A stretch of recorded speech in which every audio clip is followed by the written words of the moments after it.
Hey folks, so what you're about to watch is technically part 2 of the previous Guild Wars 2 speedrun that I posted.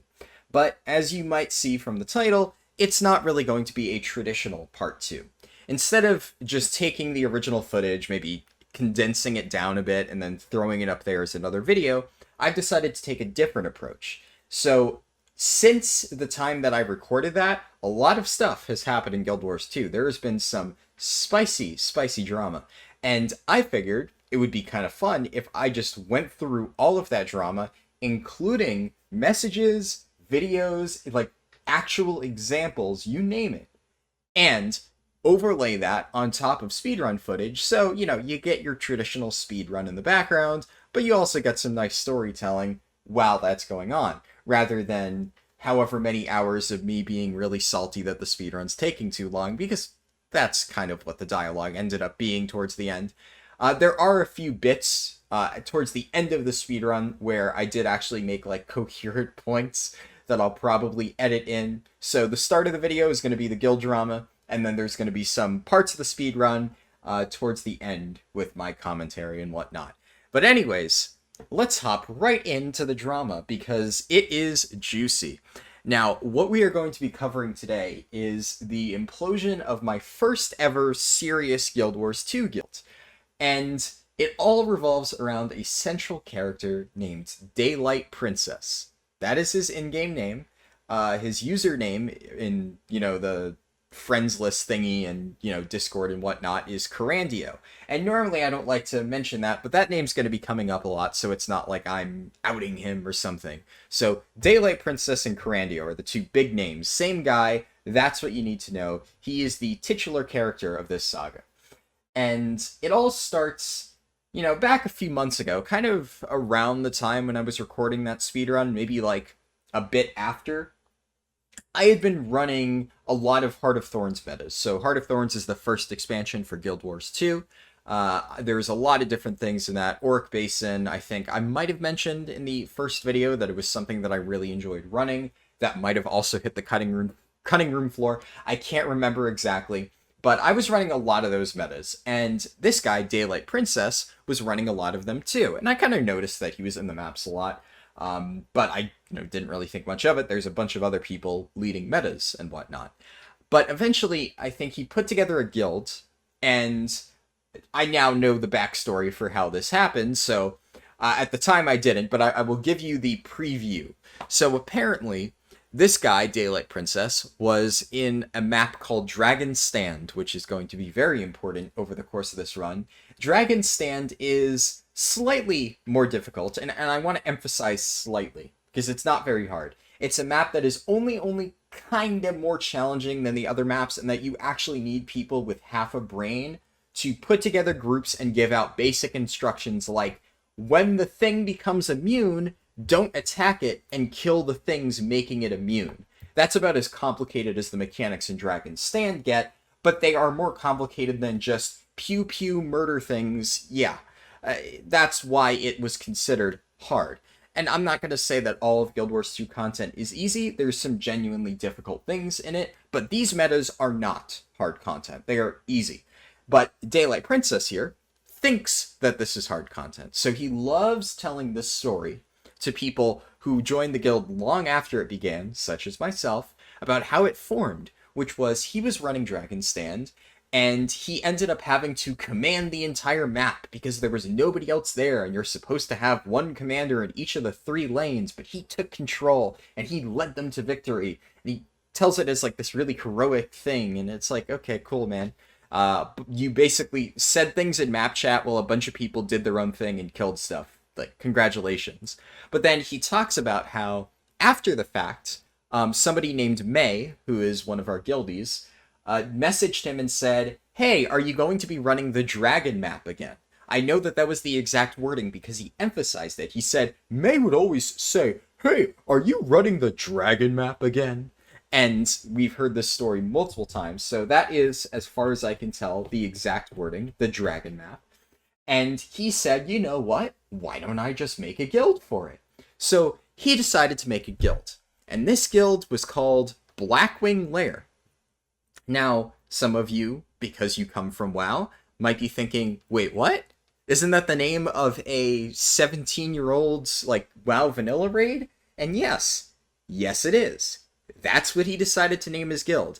And he was very proud of this. In fact, he multiple times said, I wonder why nobody took the name Blackwing Lair. I'm so surprised. It seems like a steal, almost. Like, how is this not reserved? And I'm just sitting there thinking, like, man, it's the name of, like, a raid in WoW Classic. What is special about Blackwing Lair? Who wants to name their guild Blackwing Lair? But, I'm getting off topic. It's a dumb name. We can all agree on that. But whatever. So that's what he named his guild. And now, cut forward to when I'm doing all these metas, I see him advertising his guild multiple times. I'm not going out of my way to join guilds. Generally, when I play MMOs... Actually bumped my table there. When I play MMOs, I don't actively try to go and be super duper social. I will, if I join a guild, talk to people, become friends, etc. But generally speaking, when I'm just out there grinding, I'm not chatting with people. I am just laser focused. Let's get this done. Let's complete this event. I need to move on to the next thing. I'm very, task oriented when I'm just in that grinding mode. So the idea of joining a guild to do these events never really crossed my mind, because I'm like, well, I can pug this. Doesn't really matter. So I was just kind of going along doing my own thing, joining pugs, and then one day I think I asked in map chat if he was planning on running Dragon's Stand after the fact, just because I was trying to set up my schedule, and then he whispered me and said, hey, if you want more information about when we're running our events, you can join our guild. And the nice thing about Guild Wars 2, I will say, is that you have 5 guild slots, so I just figured, sure, what the hell. Then I could just see when they're running events, so maybe if I'm, not doing anything, I could just pop in, get more loot, whatever. So I joined his guild. And, this guy definitely, from the very beginning, seemed a little bit off.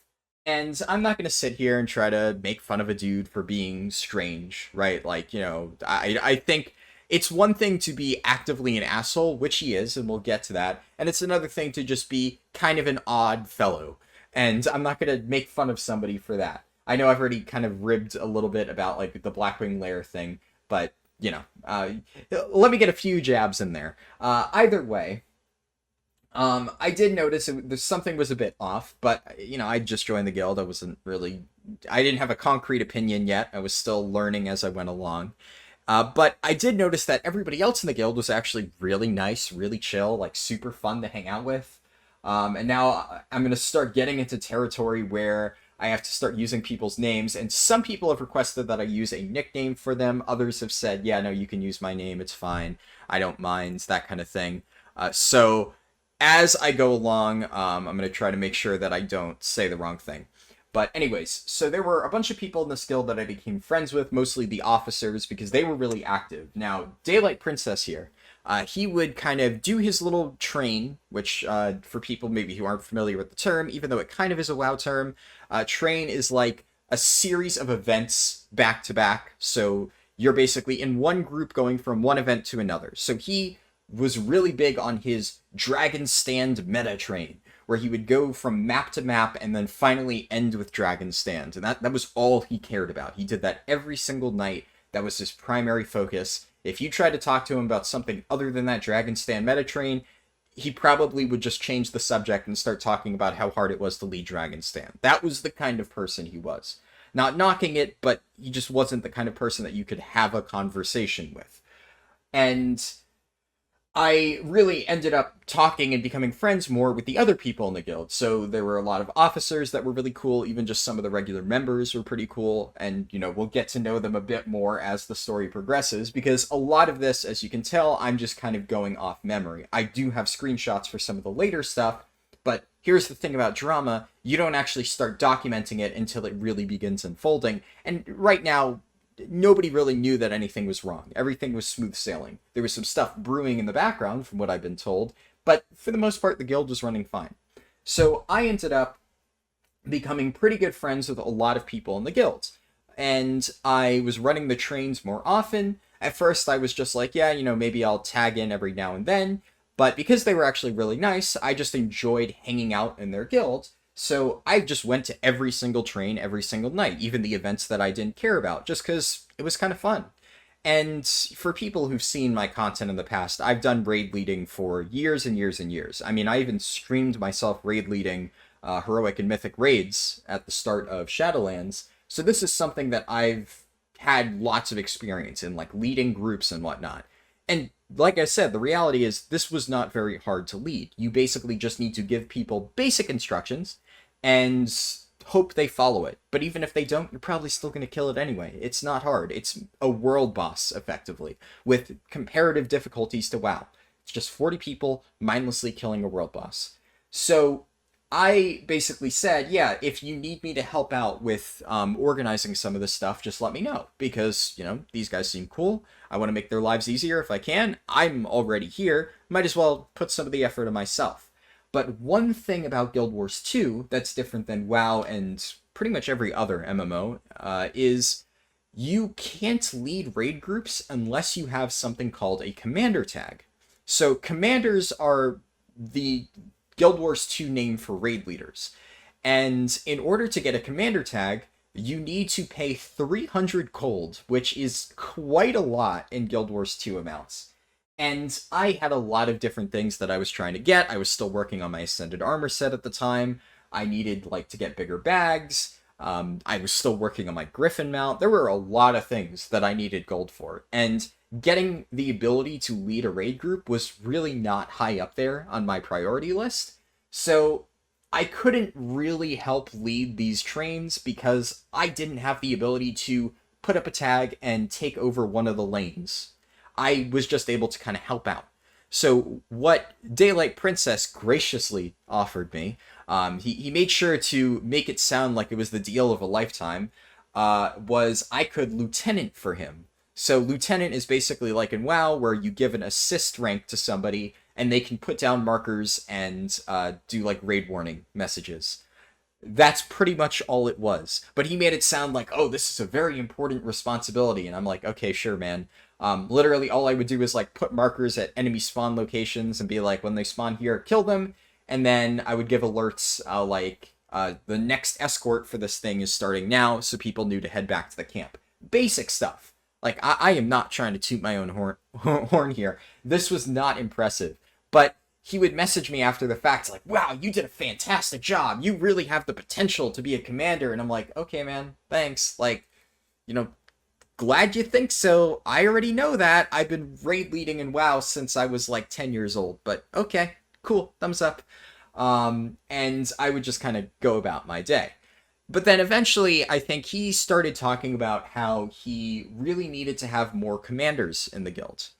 And I kind of mentioned offhandedly, I was like, well, you know, I'd love to command. I just can't afford it. And I didn't really say this in the sense of, I want you to buy my commander tag. But I then they were saying, well, you know, we definitely could always help out with guildies. And I said, you know, I'm not going to sit here and ask for money. I really dislike asking for money in pretty much any scenario. I am very much the kind of person where I want to feel like I earned something by my own hard work. So if somebody just buys something for me, I feel like it's not earned. And I also don't like to kind of have people lend me something that I want personally, because then I feel like I owe them, even if they say, oh no, trust me, you don't need to pay it back. That's just kind of a personal mentality of mine. I don't like asking people for things. I should clarify, because something later, specifically asking people for things. If somebody gives me shit for free, unprompted, whatever. Unless I feel like, you know, there was a reason that they couldn't, like if they were drunk or something, then yeah, obviously I wouldn't feel comfortable with that. But if somebody just genuinely says, here, take this for free, I'll be like, okay, as long as I think it's like genuinely a gift. But as long as it's not me directly asking them for something. Anyway, tangent over. Point being, I said, look, I don't like to take money for stuff, but because if I were to get a commander tag, I would actually be able to help people out and run events to make it easier, because there were other people who had to run events, but didn't want to. They didn't like raid leading, but they had to do it because there weren't enough people. So I said, well, if I had this tag, I could make life easier for these other people. So I'm okay with that. I would be willing to accept money for that, specifically because it's not something for me. It's something I could use to help other people. So, Daylight Princess was not actually the first person who offered. My friend, who's going to be very important in the story, he doesn't want to be named specifically, so he wanted me to call him my homie. So he will be the homie L. L is just the letter that I'm going to refer to him as, because in multiple screenshots I've cut it off so you just see the first letter of his name, which is L. So homie L offered to pay about like 1/3 of the cost for me. And then Daylight Princess, not wanting to be one-upped, offered to pay about half of the cost. So I had to foot like a bit of it, but it was only like 75 gold, so I was kind of fine with that. But the key here is Daylight Princess paid with the money out of the guild bank, which the guild bank had been completely funded by someone else in the guild named Soga. And Soga, once again, he's okay with me using his name. He's going to be more important later too. But Soga had been really generous with donating to the guild. He's like ridiculously rich in Guild Wars 2. He, at one point, as I kind of jokingly mentioned, he did actually send somebody, not me, a legendary while drunk, and they sent it back to him. But like that's the kind of shit that Soga does. He'll just like buy a legendary, mail it to somebody while drunk. I don't want to make it seem bad. It's all in good fun, basically. Soga had some good memes coming up. The dude is funny as hell. But one of the other things he did to help out is he did pitch in, I don't know the exact amount. Daylight said it was something in the realm of like 300 gold. But I only got about 150 of that for my mount or commander tag payment. So Daylight Princess paid 150 gold. My homie L paid 90 golds, and then I paid whatever the remaining amount is. I don't really feel like doing math right now.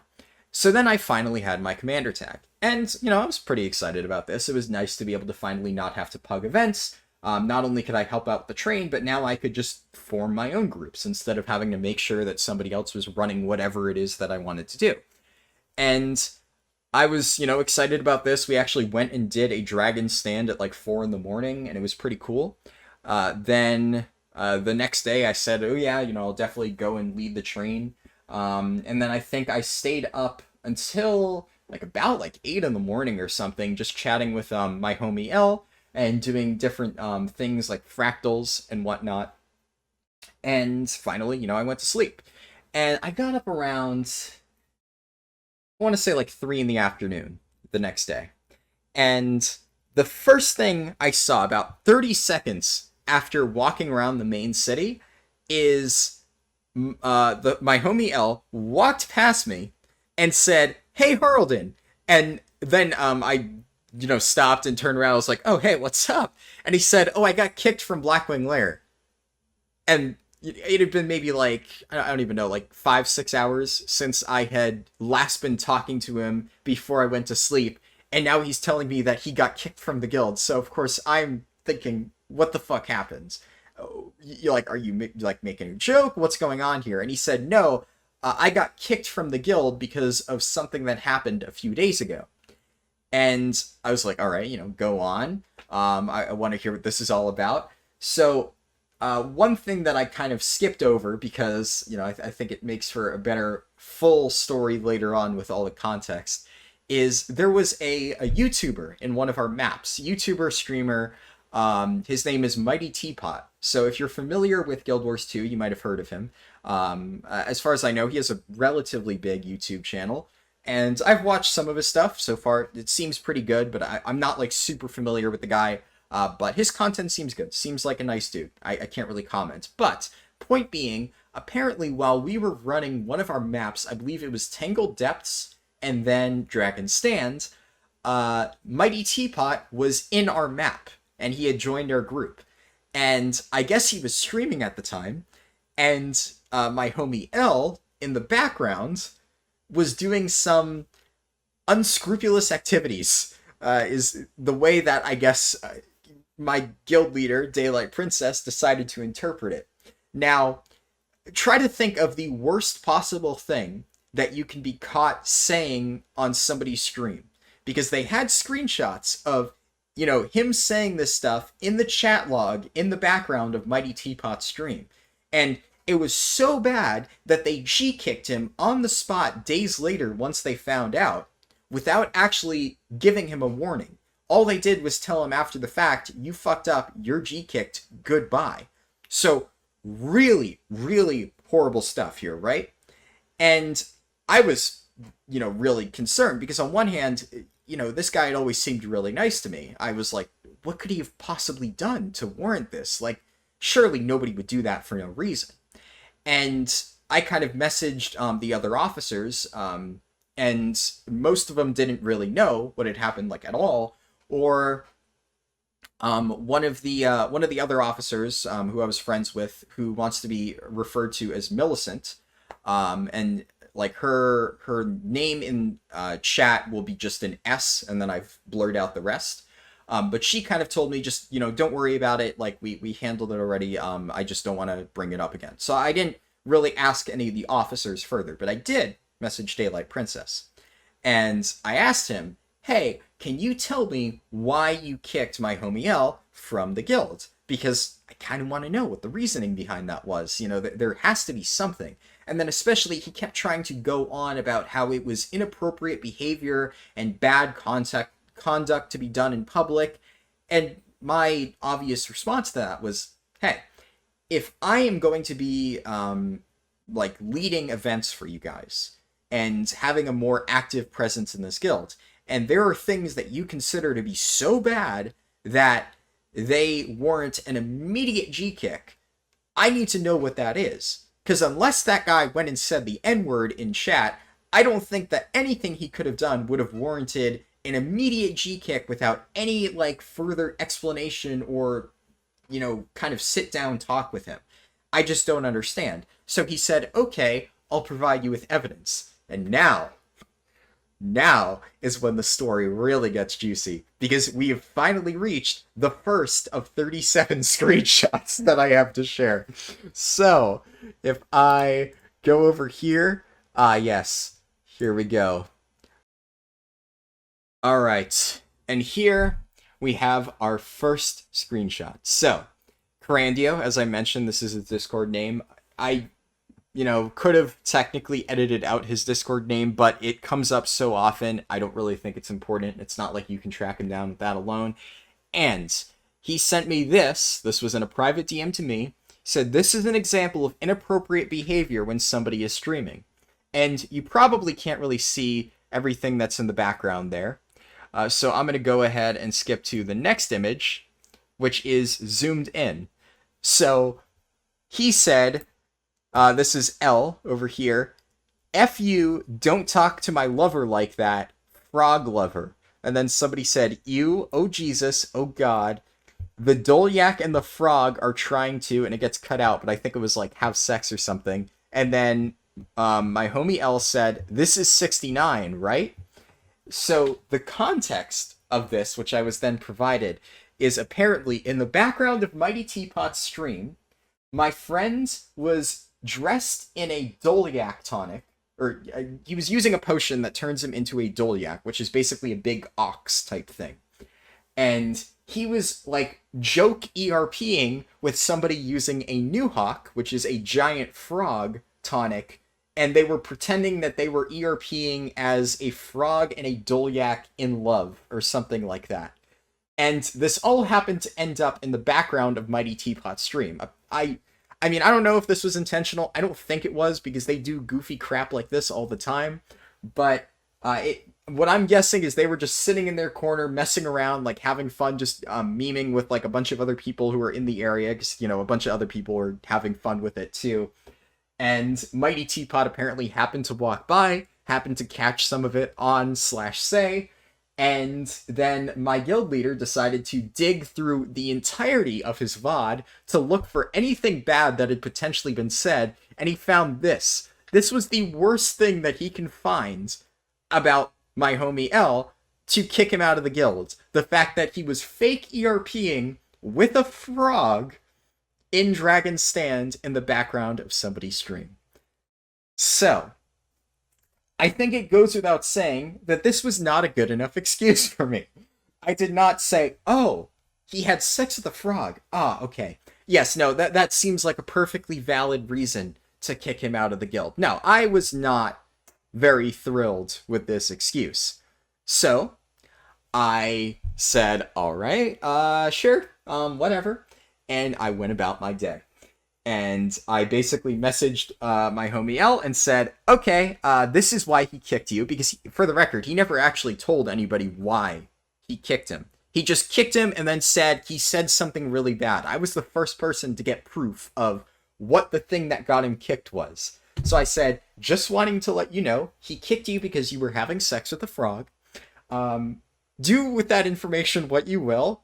I am not staying in this guild. If you want to make your own guild, I'd rather join that because fuck this garbage. If that's the kind of person that this guild leader is, I have no interest in staying here. I'm here to have a good time and to kill some dragons. I'm not here to, get mad at people for fucking frogs. Do what you will with frogs in your own free time. I'm not going to judge you. And he actually did do that. He made his own guild, which is called TAC. I am now an officer, and we've been running events for a few weeks. It's a pretty cool guild, and you are welcome to join. But I'm getting ahead of myself because after he formed this guild, more juicy drama came out. So I think things kind of simmered down for about like a day, or I'd say half a day. This happened in the afternoon. We just kind of got some friends into the guild, and we were just hanging out for the rest of the night. But then in the morning is when it really picked up. Because in the morning, Millicent, that officer I mentioned earlier, realized everything that was going on. So it turns out that she had been manipulated by Daylight Princess this entire time. She had been told that my homie L had been saying some really nasty shit about her. Apparently, she was told that he had said stuff like, oh, she wasn't competent, like she gets angry too easily, I don't like her personality, all this really nasty shit that Daylight Princess completely fabricated to try and turn them both against one another. So then, of course, when Daylight Princess has been feeding her all of this really nasty shit that my homie L has supposedly said about her, when she gets told, oh, yeah, and he also said something really nasty in the background of a Screamer's chat and we had to kick him, she just kind of assumed, well, yeah, I guess I can believe that. But eventually, after I kind of let her know about what had happened, and my homie L got in contact with her, let her know what had happened, and then they had started talking, and they talked to all the other officers and kind of compared stories, they realized none of this adds up. Apparently, each one of the officers had been fed some completely ludicrous story that was completely different than what the others had been told. Each person had a different reason as to why he had been kicked. Each person had been told lies about the other, like, this person said that, and then they would ask, like, did you ever say this about me? And they're like, no, I never said that about you, what? So it turns out the guild leader had been fabricating things that everybody had said about each other, making up stories, trying to, like, just manipulate everybody to, like, hate each other for seemingly no reason. I don't really understand what he gained out of this. It really boggles my mind as to why he did all of this, but everybody found out. And they all said, okay, this guy's a fucking psycho. We want nothing more to do with him. So then we have the rest of the screenshots, or starting off with some of the more screenshots. So this is something that he posted later on once they all realized the shit that was happening, and they all quit the guild. At this point, all of the officers had pretty much left the guild in a mass exodus. I was still in the guild at this point, but I kind of was already in their new guilds and was just in there to, sip all the juicy tea. And he posted this apparently in a private channel where he said, I think S, Millicent, and Rabbit want a smaller guild. Also, I think the recent discipline incident communicated what it would mean to deal with troublemakers. I think it also has to deal with the guild growing fast. I don't really know what this has to do with anything. This guy has a tendency to say a lot of words to mean absolutely nothing. And then he said, unfortunately, there are a lot of I thinks and not enough actual information to make a conclusion. So I will wish them the best of luck. I think he's trying to act here like he has no idea why they all left. He thinks it's just because of this one bad incident, even though he knows that he lied and manipulated and manipulated all these people. He knows why they left. I think he's just trying to save face publicly. They left the Discord and the guild, and to my knowledge, they did not take anything from the guild bank. Yeah, as far as I know, they didn't either. My gut says not to let this distract me from the train and the majority of the guild. So like I said, all this guy cares about is his train. You could do literally whatever you want to him, and he will continue to ride that train to his demise. And this is a running theme that we're going to see. So then he tried to, I guess, to get further backstory, message some of the officers to figure out what had happened, which is where we get this gem, where he messaged, this is one of the other officers, Slow Rabbit, and I've censored the name just because this is her actual Discord username, not her in-game name, where he said, do you know what happened? I just wish everybody the best of luck. And she said, you're a shit person. That's what happened. Which, absolute gold. Rabbit is a savage. Now, before I get into the rest, because there are still many more screenshots to go, and we're going to kind of marathon through a bunch of them in a moment, but what ends up happening after all of this is they all kind of made up, at this point, my homie L, Rabbit, Soga, Millicent, and a bunch of others kind of realized all the shit that had been going on this entire time, which thankfully I had not been privy to. I was just kind of that person who was friends with all of them, but I was not an officer. I did not see everything going on behind the scenes, so I did not realize that all of this shit had been happening this entire time. In fact, I actually was made aware that a month before I had joined, my homie L had actually been demoted and almost kicked from the guild already over something equally stupid, and apparently when that happened, a lot of his friends quit, and they encouraged him to do the same, because they're like, why are you going to stay in a guild with a guild leader that treats you like shit? But he decided to give him another chance. And, you know, Daylight Princess, for whatever reason, has had it out to get him this entire time, and has just been looking for reasons to kick him out of the guild.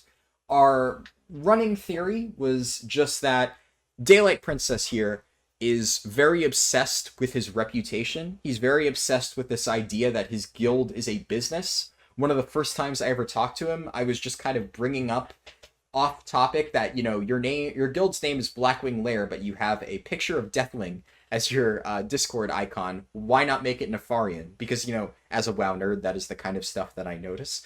And instead of really answering my question, he just went off into this long tangent about, like, his personal backstory and how leading a guild in Guild Wars 2 is giving him the experience he needs to run his own business.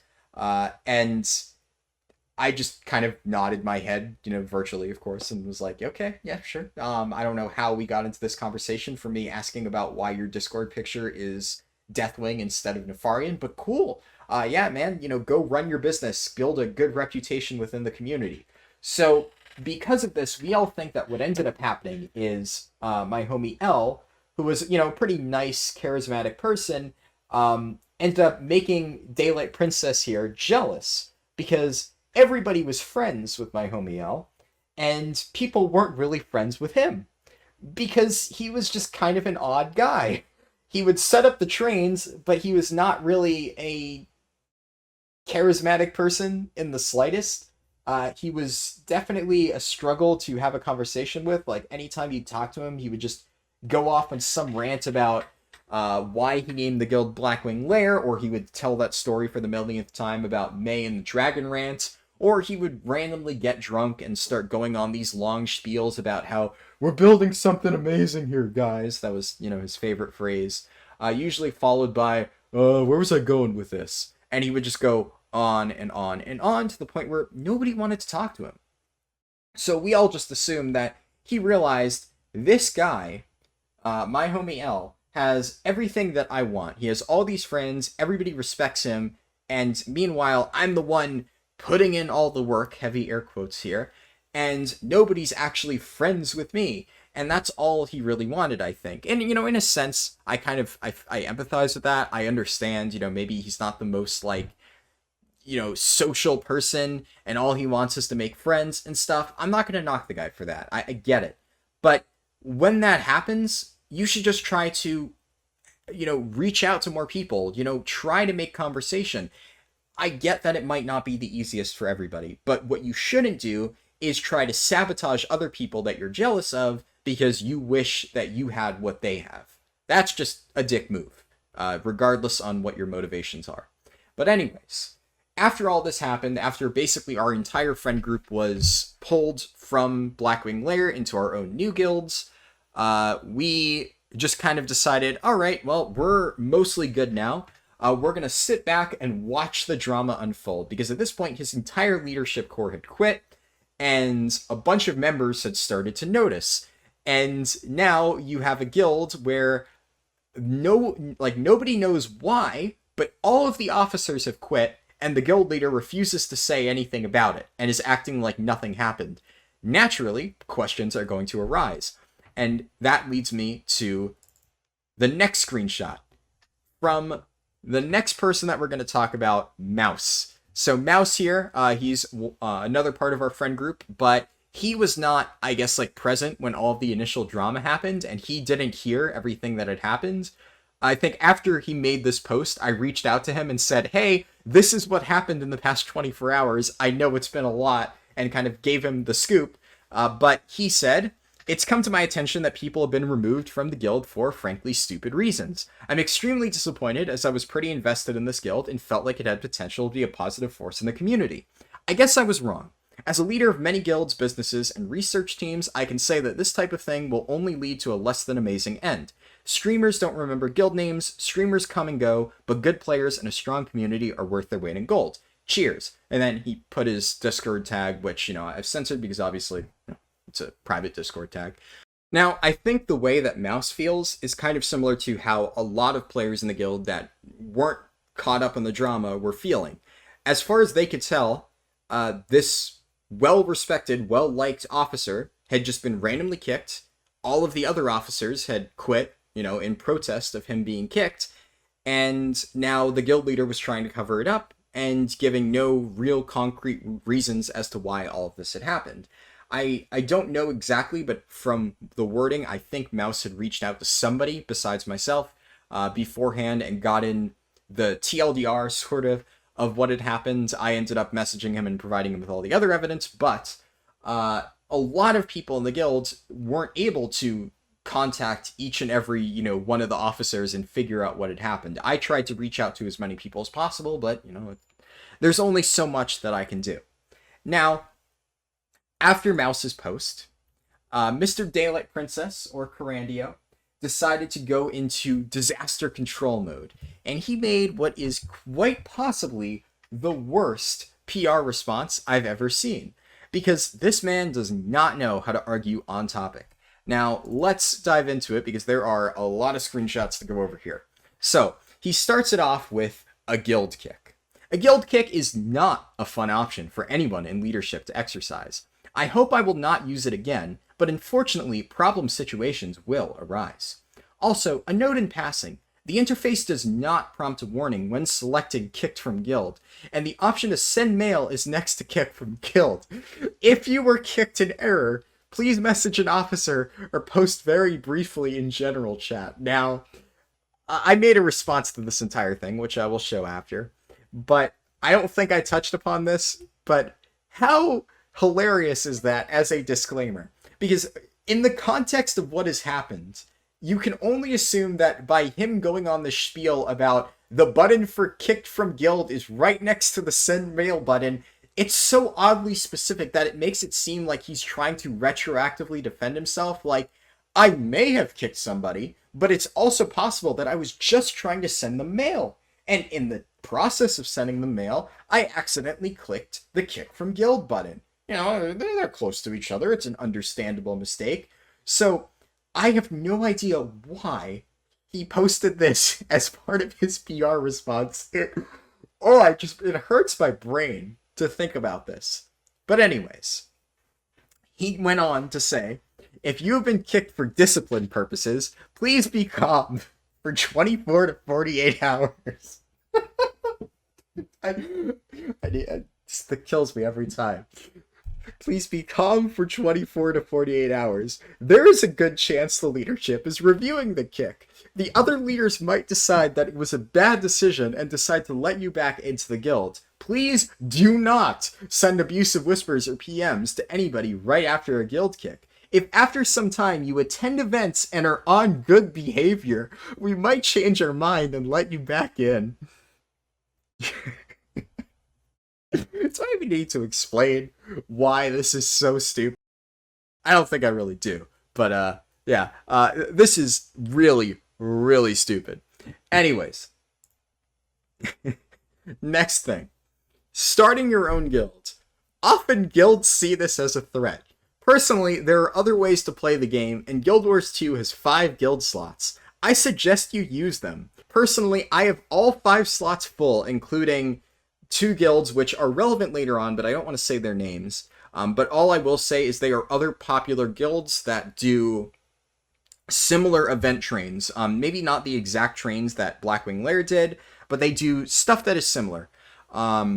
Obviously, I'm not going to try to reach out to each of their leaders and be like, hey, is it okay if I mention your guild? So just to be safe, I blurred out their names. But there are other really nice guilds out there that do meta trains, and these are what he was referring to. And he said, who I ping events regularly. This is, as far as I know, not true, so I don't know why you included this. Also, this guild does not have a rep requirement. If you don't know Guild Wars 2, I'm not going to bother getting into that. It's not important. Because I believe players will have obligations to other guilds they are involved in at some point. If you decide to start your own guild, understand there are going to be challenges and things you will have to do that you did not have to do before. I have been doing this for a bit over 6 weeks now, and this has been a crash course on what goes on. Now, like I said, I kind of go into this a bit more in my response, but actually I think my exact response to this was leading a guild is not as hard as you make it sound, and that's it. But to expand upon that, really, leading a guild is not that complicated. If you're leading a top-end world-first progression guild, sure, but this guy is leading a casual guild that runs meta events every now and then with friends. It's not that hard. Rule 1, don't be an asshole. Rule 2, just communicate with people. Communicate when you're doing events. If you have a problem with something somebody did, talk to them. It's that simple. That's literally all you need to know to lead one of these guilds. And he makes it sound like it's a business, because that's genuinely what he thinks it is. I still, to this day, do not understand the first line. Often guilds see this as a threat. I don't get it at all. I don't know why he said that, but he did. Now, next screenshot. Running events. This also ties into starting your own guild, apparently. Right now, this guild's main event is the nightly Train to Dragon Stand, which he puts in bold to make it sound all impressive. Maybe you are tired of Dragon Stand and the Heart of Thorns metas. There are other metas to do, like Dragonfall, Drizzlewood Coast, and Silver Wastes. If you are starting your own guild, consider running events that the greater community wants. I picked Dragon Stand at this hour because no other group was consistently running it at the hour that we run it, and it presented an opportunity to the community. Also, you will need a commander tag to run these events. As my last guildmaster put it, don't lead people to their deaths. I have been trying to help people learn how to command because the game needs good commanders, so players can do events when they want to. In this guild, I have seen several people grow as commanders, and I hope they take this skill set to the Guild Wars 2 community. So, this guy's head is so far up his own ass that I really have never seen anything jammed so far up there before. Like, holy crap, this is the kind of shit that just blows my mind, and I'm not sure whether to laugh or just be annoyed, because he has this ridiculous sense of self-importance. Like, he's talking about the greater community, the Guild Wars 2 community. He runs, to be clear, pug meta events that he throws together, like, for 2 hours every night. And he's considering this a vital service to the community. Like, you would think that this guy is, doing shit like in WoW, where people give away, like, AOTC mounts, and even then, that kind of stuff is great, but I wouldn't consider that a vital service to the community. That is just a pretty nice thing to do.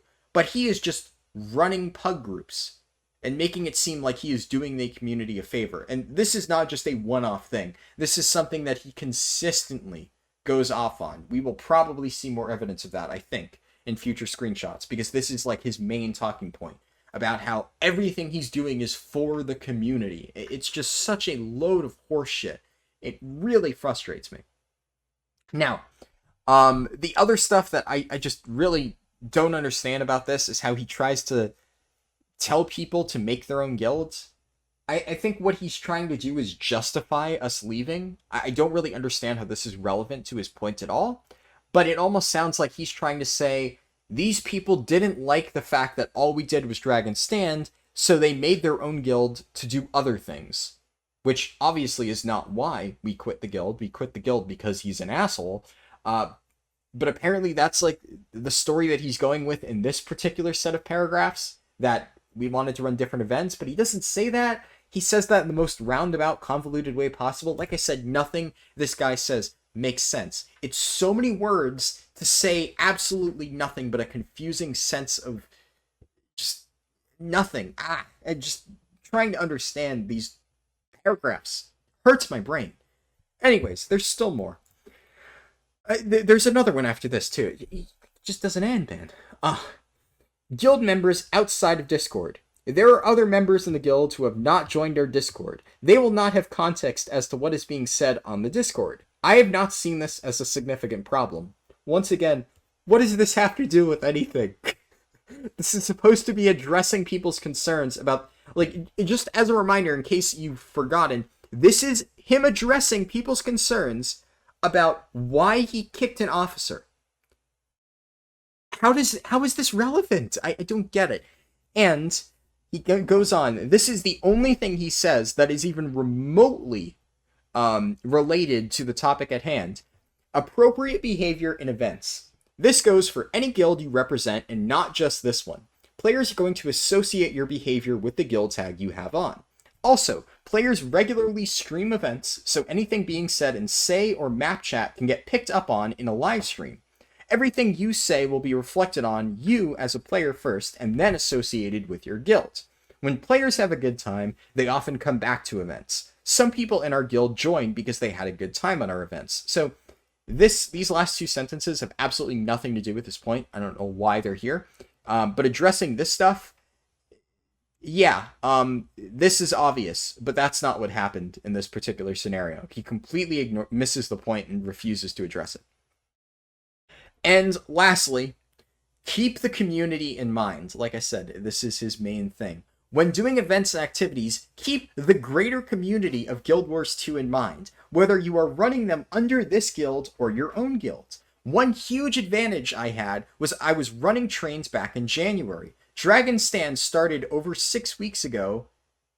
I mean, Dragon Stand as a map started 7 years ago. He means to say here that he began running this particular map 6 weeks ago. And in that time, he has become an all-important paragon of the community. Because it was a daily one day, and I ended up in an overflow map, and I had to command the entire map.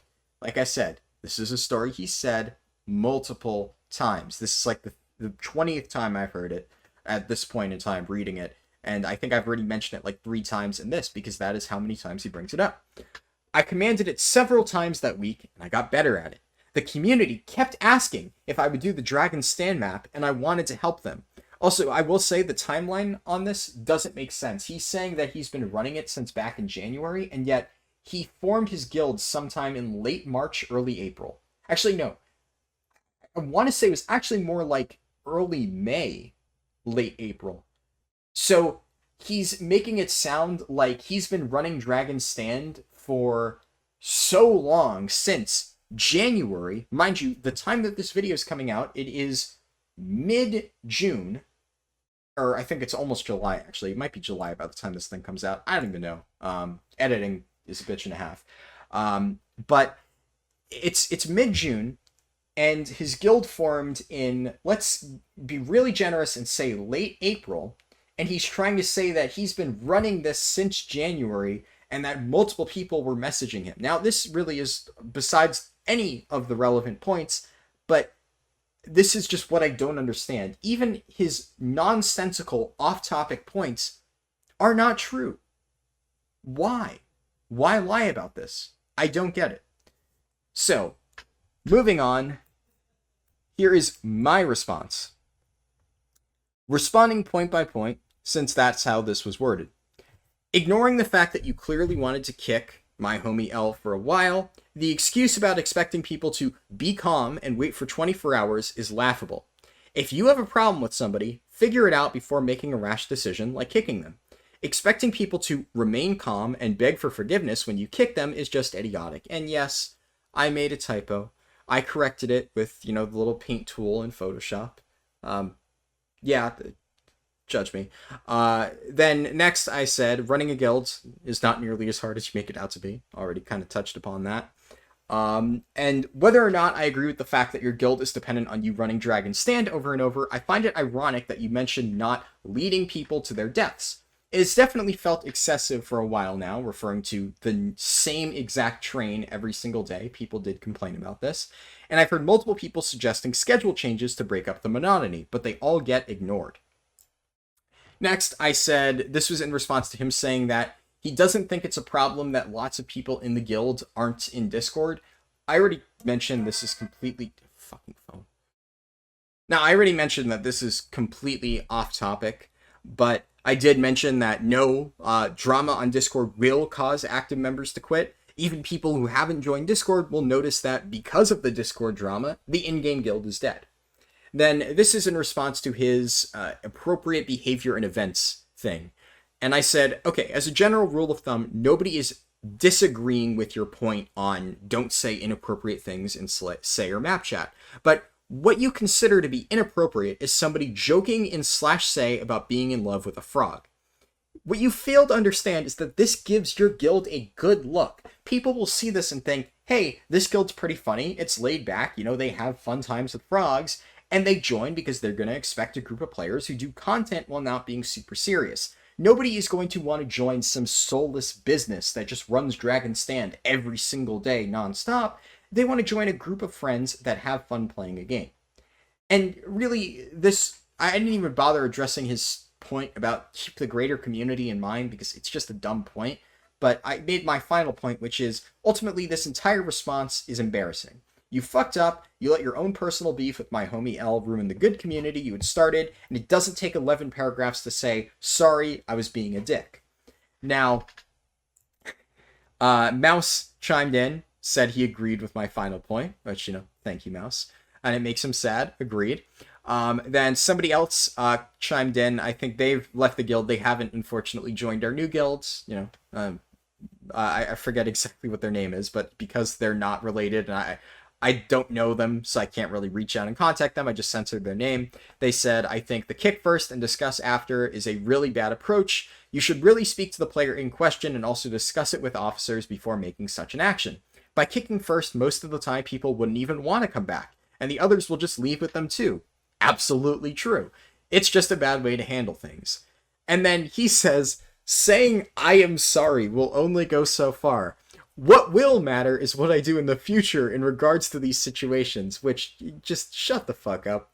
It's never a bad thing to say you're sorry. That's just a fact of life. I will do my best in the future to discuss things like this with the players and officers before making a decision like this. I acknowledge that I handled it badly because I did not discuss it with my homie L and the officers.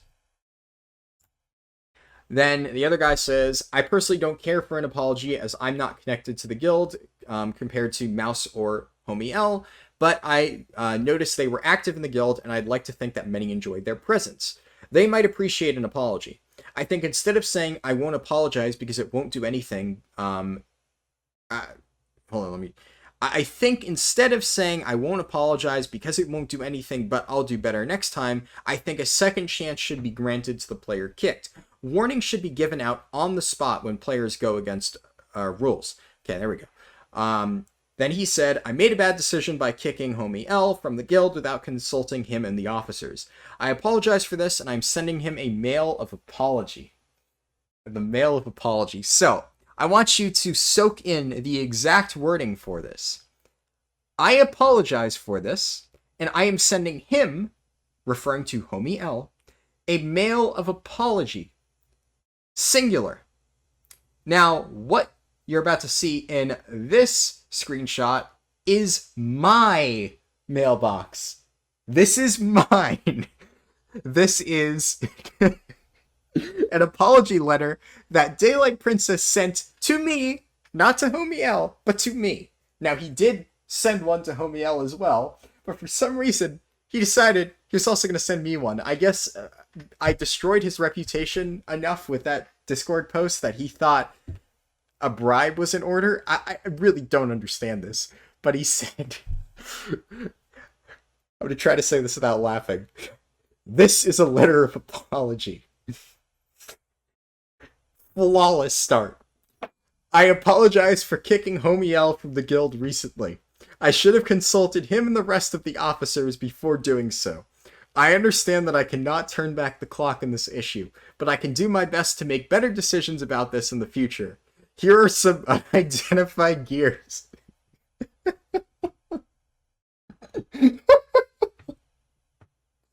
So, this roughly is worth like 50, 75 gold, depending on like average market prices, which is quite a lot.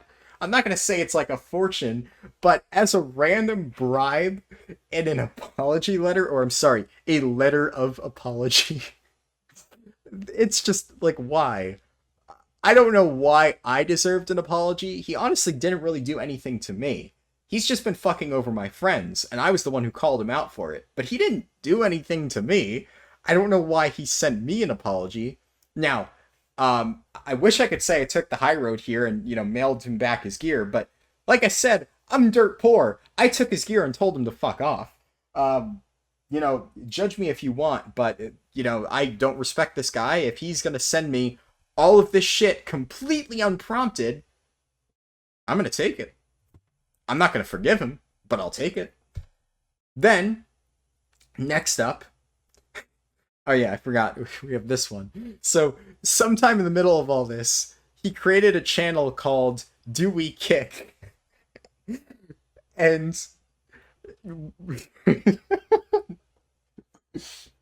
I just had to include this because it's funny as hell. This channel is discussing for if we kick somebody. Then Mouse chimes in. I vote for Daylight Princess. I can't get kicked, but I can try my best to step back out. Impeachment hearings starting Friday. So good shit, Mouse. I like that one. I love how he makes channels like this, though, to make it seem like he's doing something about the issue by making a voting system. And I should note that Mouse is the one who has the insanity of 683 unread Discord pings. That is not me. God, I don't understand how that man lives. Anyways, this is the apology letter he sent to Homie L. Daylight Princess, letter of apology. This is a letter of apology. God, the man is literally a fucking robot. I love it. This is a letter of apology. I made a very bad mistake kicking you from the guild without consulting you and the officers together. I am aware of what action that was wrong. Unfortunately, I cannot turn back the clock, so if you don't like me, I will understand. I have revoked the ban on you on Discord, and if you choose to join, you will be given the role of honorary. I fully understand if you don't want to join the Discord. Here are some unidentified gear. I can't. He paid him off too. God. Oh, this fucking guy. Now, I will say, credit to my homie Al. He took the high road. He actually did send back the gear. Even though he needed gold way more than I did, I know he has more if you compare the screenshots than I do, but he was trying to fund his new guild hall that he had just created, so he went broke within the next few days and really needed money, so I told him he should have kept it, but he didn't think it was right, I respect it, but as you all know, I did the complete opposite. And this is his response back after he returned the mail.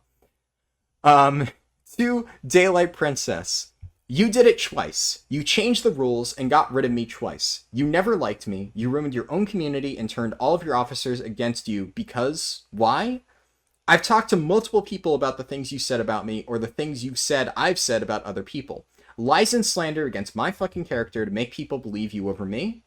Do you think that I wouldn't stay in contact with my friends who were in Blackwing Lair?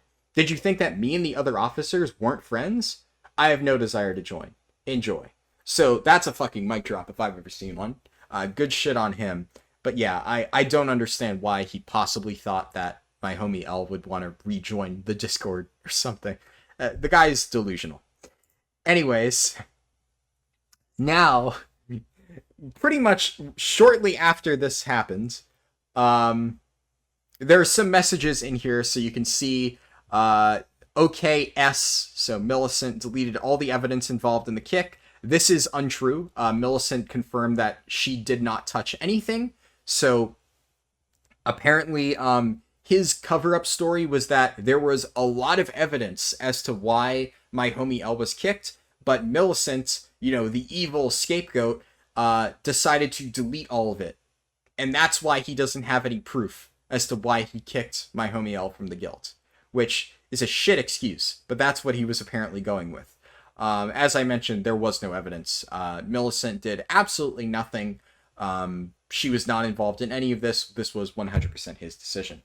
Then he went on to say randomly later on, okay, looks like there might be a third split within a week. Not really sure what he meant exactly by that. Then at a random point, I'm not sure what this was in reference to, he said, hopefully I got to the root of the problem. And then this is where it picks up shortly after he sent the mail to me and my homie L. He said, I am about to ask the people who are unhappy here to leave. Now, this is in reference to me and Mouse. And then he said, notice the time gap. There's basically 20 minutes between when he said, I'm about to ask them to leave, and when he said he had to kick me and Mouse. Now, one thing which you don't have to take my word for it because he's going to confirm it later on. He did not actually ask me to leave. He just randomly kicked me out of the guild. Now, I'm not going to sit here and say, oh no, I was kicked out of the guild. I didn't give a shit. I was going to leave eventually. I had no intention of staying in his dumpster fire of a guild. I was planning to leave at some point. It just so happened that he decided to kick me. I can't really blame him, considering I just eviscerated him in front of everybody else publicly on the Discord. I'm just surprised he didn't do it sooner. But what I don't understand is why he tried to put on this show of he's going to sit down and talk to Harldan and ask him to leave because he's unhappy here. And then he just kicked me anyway. Like, just say you're going to kick me, man. Like, I wouldn't care. I would be like, yeah, I expect that. But why say that you're going to politely ask me to leave and then kick me anyway? Just kind of defeats the point, right? Anyways, so he said, after some of homie L's responses, I kicked Harldan and Mouse, unfortunately. Kicking Harldan hurt because he lieutenanted for me, and then Soga helped buy his commander tag. What he means by that is, as I mentioned, Soga funded the money for the guild bank. He just happened to take it out and use it to buy my commander tag. But technically, yes, indirectly, Soga did buy my commander tag.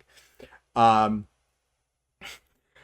find it amusing that he said kicking me hurt, but alright. So then Peel's Ghost here, who has been relatively silent so far, but he was one of the other officers. He was just trying to stay out of all the drama, but he was kind of one of the ones left just adrift in Blackwing Lair, unsure of what to really do. I can't blame him. He didn't really want to leave the guild that had been doing pretty well so far, even though all of his friends had gotten, fucked over by Daylight Princess here. So his goal for a while there was just to kind of make it work on both ends. Keep his friends and try to hopefully repair the guilds by working with Daylight to fix everything up. So he responds and says, why did you kick them? And I'll just refer to him as Crandio. It's easier because it keeps conflicting in my head. Crandio says here, I believe they were infiltrating members via Discord. I don't know what that means, honestly, but apparently that's what I was doing. Apparently I'm like, an infiltrator sneaking into Discord to steal out members. I mean, if that's how he wants to look at it, I guess. All I did was message a few people who publicly asked what is going on, and I messaged them and said, hey, this is what is going on. He makes it sound like I'm in there trying to sabotage his guild, and okay. I did that later, but not at this moment. But we'll get to that. And then he says, I need to be more careful with troublemakers in the future. Now, what you can't really see it super carefully because the screenshot is super blurry. and I wasn't about to zoom in. I don't have the original message for the record. This was screenshotted by Peel's Ghost here and posted in our other Discord. So I couldn't have zoomed in on this if I wanted to. But the image is, I believe, him sending Homie L the mail. And that is like him about to send it or something. So I'm not sure if he's calling me a troublemaker or Homie L a troublemaker, but I hope it's me because, that would be kind of funny, right? But then Peel's Ghost says, so I'm a little lost on how that mail led to a kick of the people who have been recruiting and tagging for the guild, referring to me and Mouse. Also, the fact that you asked anyone unhappy to leave and then ended up kicking people anyway. The Mouse statement in general in Guild Hall chat, and then Harldan's response to my statement in the Town Hall. And the response from Homie L when I sent the apology letter. Basically, it tells me there's too much hostility from this end. And Tuck, who, gave me his permission to use his name, even though I think this is like the only place he comes up, PM'd me with similar concerns. Tuck is just one of our friends. I think he messaged Daylight Princess like, so what happened? And then he eventually quit the guild too and joined us. So yeah, that's what happened there. And then C, just abbreviation of another officer. He didn't really give me a nickname to use for him. I think he's asleep when I was planning all this, so I just censored his name just to be safe. But one of the other, not officers, but like commanders, I guess, statements in Town Hall and officer section. Then Peel said, so the fact that people are offering their opinions and getting kicked for it is supposed to look good? I'm confused. And then Carandio goes on to say, I'm trying to learn from the situation, which, if that's not like a politician answer, I don't know what is. Like, he's saying, so this looks bad for you, right? He says, I'm trying to learn from the situation. Like, God, man does not know how to talk on point. I think we will be okay now. I understand that it looks bad, but I believe it'll be worse if I don't do something now.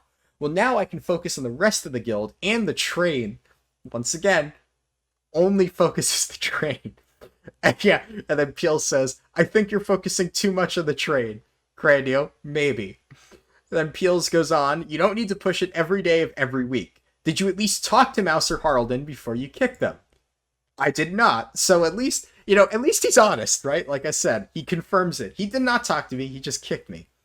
So, Peels goes on, we basically just kicked both of them without talking to anybody about it. As was stated, we would talk between officers before we kicked anybody. And Carandio, I was trying to save face with that whole thing, and it blew up in my face. Peel's Ghost. So by saving face, you said things that you didn't intend to do. That's my takeaway from that. Carandio. Well, hopefully giving things time will help.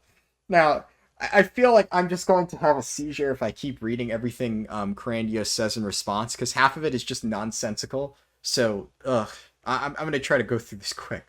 Peels, is my takeaway accurate at this point in time? I'm just very confused because nothing is being fully shared, and I feel like the whole story isn't being shown.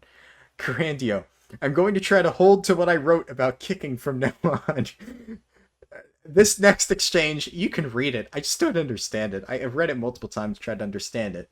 Or no, it's later on. Okay, yeah, but he's just saying, you need to, stick to these methods. I don't know how everybody else feels, but I'm pretty offended and a little disheartened that you went on this whole spiel today, but when push came to shove, you completely ignored everything you said that you were going to do.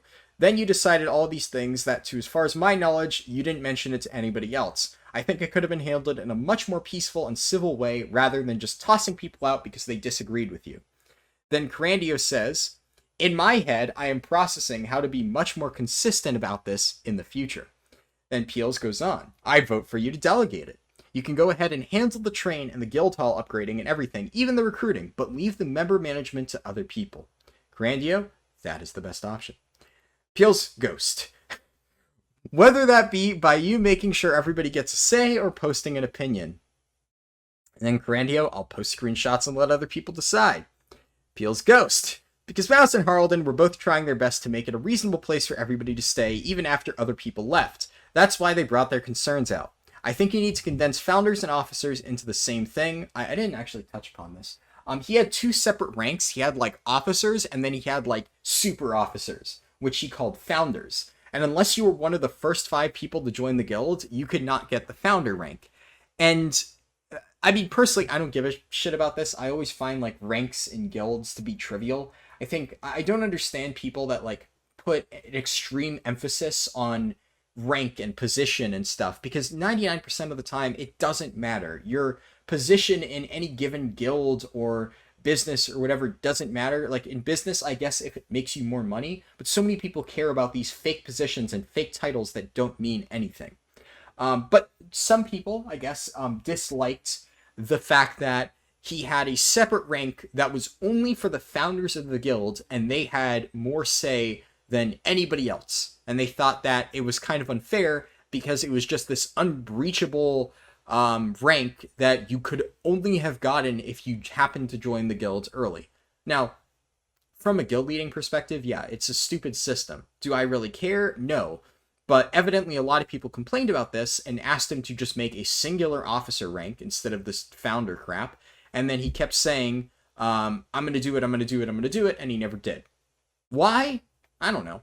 I think it's a, basic, simple, easy decision, but apparently he did not want to do this for some reason. And then all of his founders and officers quit. So, congratulations. But yeah, so Peels here said, I think you need to condense founders and officers into the same thing. There's no reason to withhold stuff from officers, etc. Then he says there's only one more recruiter left. This guy is another one of our friends who quit shortly after this. There's no reason to have extra ranks. Yeah, etc., etc. Then...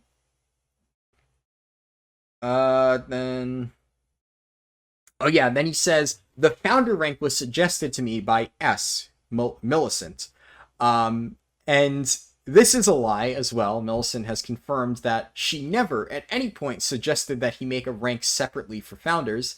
And I believe that because it's a dumb idea. It's a really dumb idea. And she does not strike me as a dumb person. But Carandio here does strike me as a dumb person who puts weird emphasis on ranks and titles. So yeah, this absolutely seems like his idea and not a random idea that he's trying to pass off as Millicent's idea. But then he's trying to say, oh, well, she's no longer here, but you're telling me that I should only have one layer of officers. And then he says, overall plan, rough draft. Delegate discipline. Condense officers and founders to one rank. For me, just take screenshots unless something extreme happens. I mean, if I see something going on in guild chat, then Peel says, if you see something going on, give a warning. Do not go to an extreme of kicking. That can be looked at another time. If a warning stops, it, you let it stay at that. Then they said, to be fair, I made a mistake with homie L because he caught me off guard. People can troll around and say chat unless it is directed at specific people, it should be fine. Carandio goes on to say, for me right now, I should be more mindful and give warnings. Then he says the guy whose name begins with a G will probably leave. He's correct. Like I said, he left shortly after. Bunch of other nonsensical things here. Yeah, officers, recruiters got the shit. I think he meant to put short end, but he put shit end. But I guess that works too. Shit end of the stick with you kicking multiple people without so much as a word or advice asked of others. Also, the fact that 4 founders left without giving a reason is another big thing. Yes. Then Soga, who was not technically an officer, left, etc., etc., etc. My intention is to learn. He keeps going on about that. Oh yeah, and then he refuses to say what the reason that Soga left is. Now, I can tell you the reason Soga left. The reason Soga left is because Carandio here is an asshole. It's that simple. Soga thinks that Carandio's an asshole because he did all this shit to his friends, and he left the guild. But for some reason, Carandio says, I got a reason, and I'm not going to say what it is. Okay, man. All you need to say is, he didn't like me. It's that simple. But okay. And And then Peels justifiably says, look, if you're still going to try to, make stuff up and hide things from us and not give us the full story, then how are we supposed to work with you? Then he goes on to say, quotes, you're a shit person, that's what happens, Slow Rabbit, so he's not afraid of admitting that. Like I said, this guy, he hurts my brain. I'm not sure if he was drunk when he was saying this. He does genuinely get drunk a lot, so who knows? And then... this part I love. So Peels is telling him that he needs to be transparent. And he says, I need to be transparent. I need to communicate problems and not take them to extremes right away. And Peels says, you need to be transparent. Yes. And then he says again, I have to be transparent. And then he says a third time, transparent means openly communicating what is going on. Which, at no point did Peels ask, what does transparent mean? So I can only imagine that he's sitting there like, so I have to be I need to be transparent. I have to be transparent. And he like pulls out a dictionary. Transparent. Adjective. Transparent, meaning openly communicating what is going on. Because I see no other way that this guy just repeats, I need to be transparent over and over. Oh, my brain, I don't get this.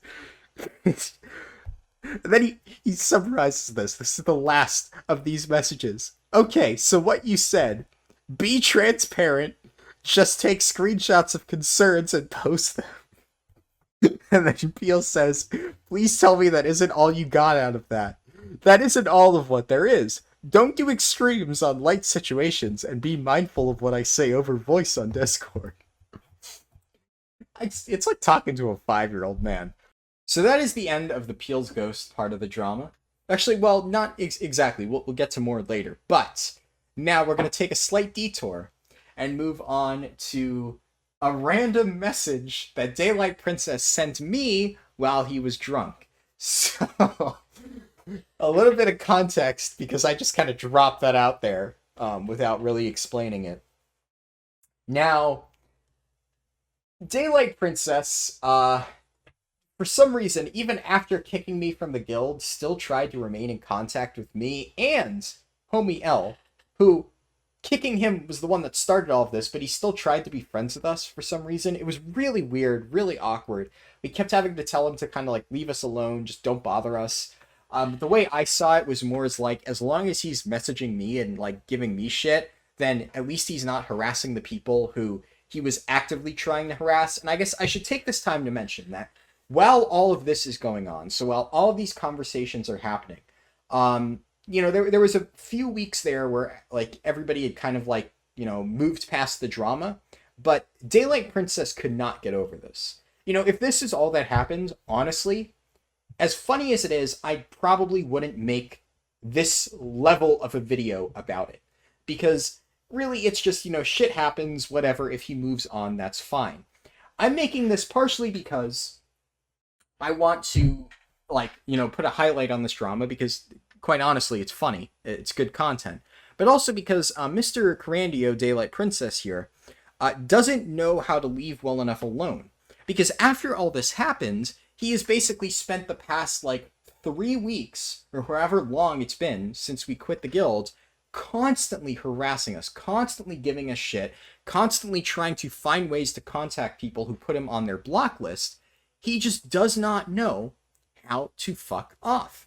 It is really, really, really impressive. I've never seen somebody this unable to just, fuck off and do their own thing.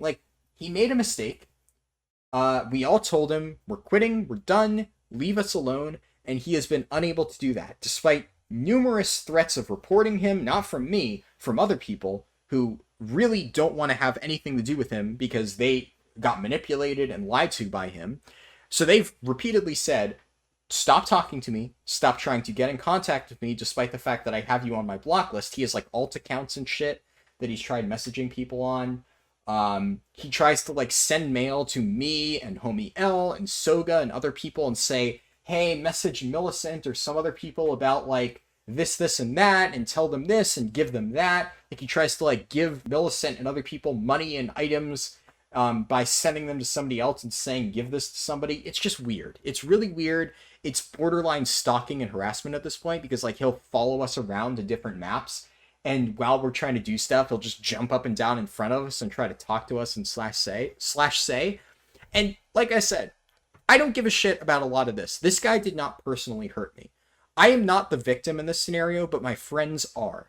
And they have made it very clear that this guy really fucked with them.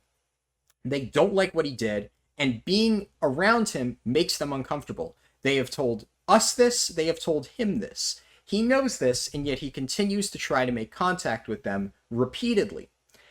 Now, we obviously, despite the fact that he did all of these events, still wanted to do a lot of these events on our own, because we were all in that guild because we enjoyed running the Heart of Thorns metas.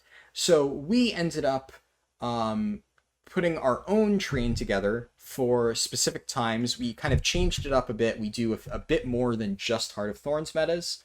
We include some from the new expansion too. So unlike the previous guilds, our train is a bit of both expansions. We don't just focus specifically on Heart of Thorns.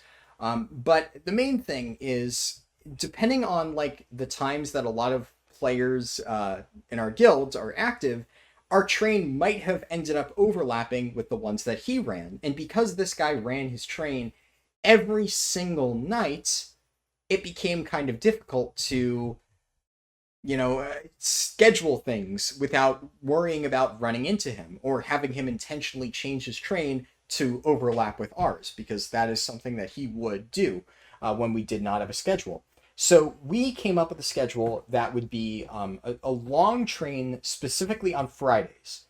And I think Homie L mentioned this in passing to Peel's Ghost and said something to the effect of, I'm a bit concerned because the train that we have planned might have about of like an hour and a half overlap with Daylight Princess's normal train. So Peel's Ghost decided he would message Daylight Princess and be like, hey, these guys don't want you to bother them, but they're going to be running this train at this time. Can you let them have this time slot without like fucking with them? And he, I guess the way he interpreted this was as if we were somehow extending him an olive branch on, we want to work with you and organize a schedule as to what days. Like, his mind is so warped that he took us basically saying, can you not fuck with us from this time to this time, as, oh, they're trying to communicate a schedule to me. We should plan out what days each of us will run events. So he tried to reach out to Homie L again, to basically be like, oh, let's work together on a schedule. And Homie L was like, man, I just mentioned to Peel's Ghost that I wanted to run this on Friday. I'm not going to try to work with you on stuff. So because I wanted him to stop bothering Homie L, who, as I mentioned, he's done enough shit to already, I stepped in. I sent Daylight Princess a message, and this is in-game, obviously. I forget to screenshot something, so I don't have this screenshotted. But I messaged him and said, hey, I heard that you found out about the train we're running. We're going to be doing it from this time to this time. Please don't bother us. I heard you're going to let us have Friday. Cool. And then Soga, I will say, it was Soga's idea, but I will take credit for doing it because ultimately, Soga just says goofy things.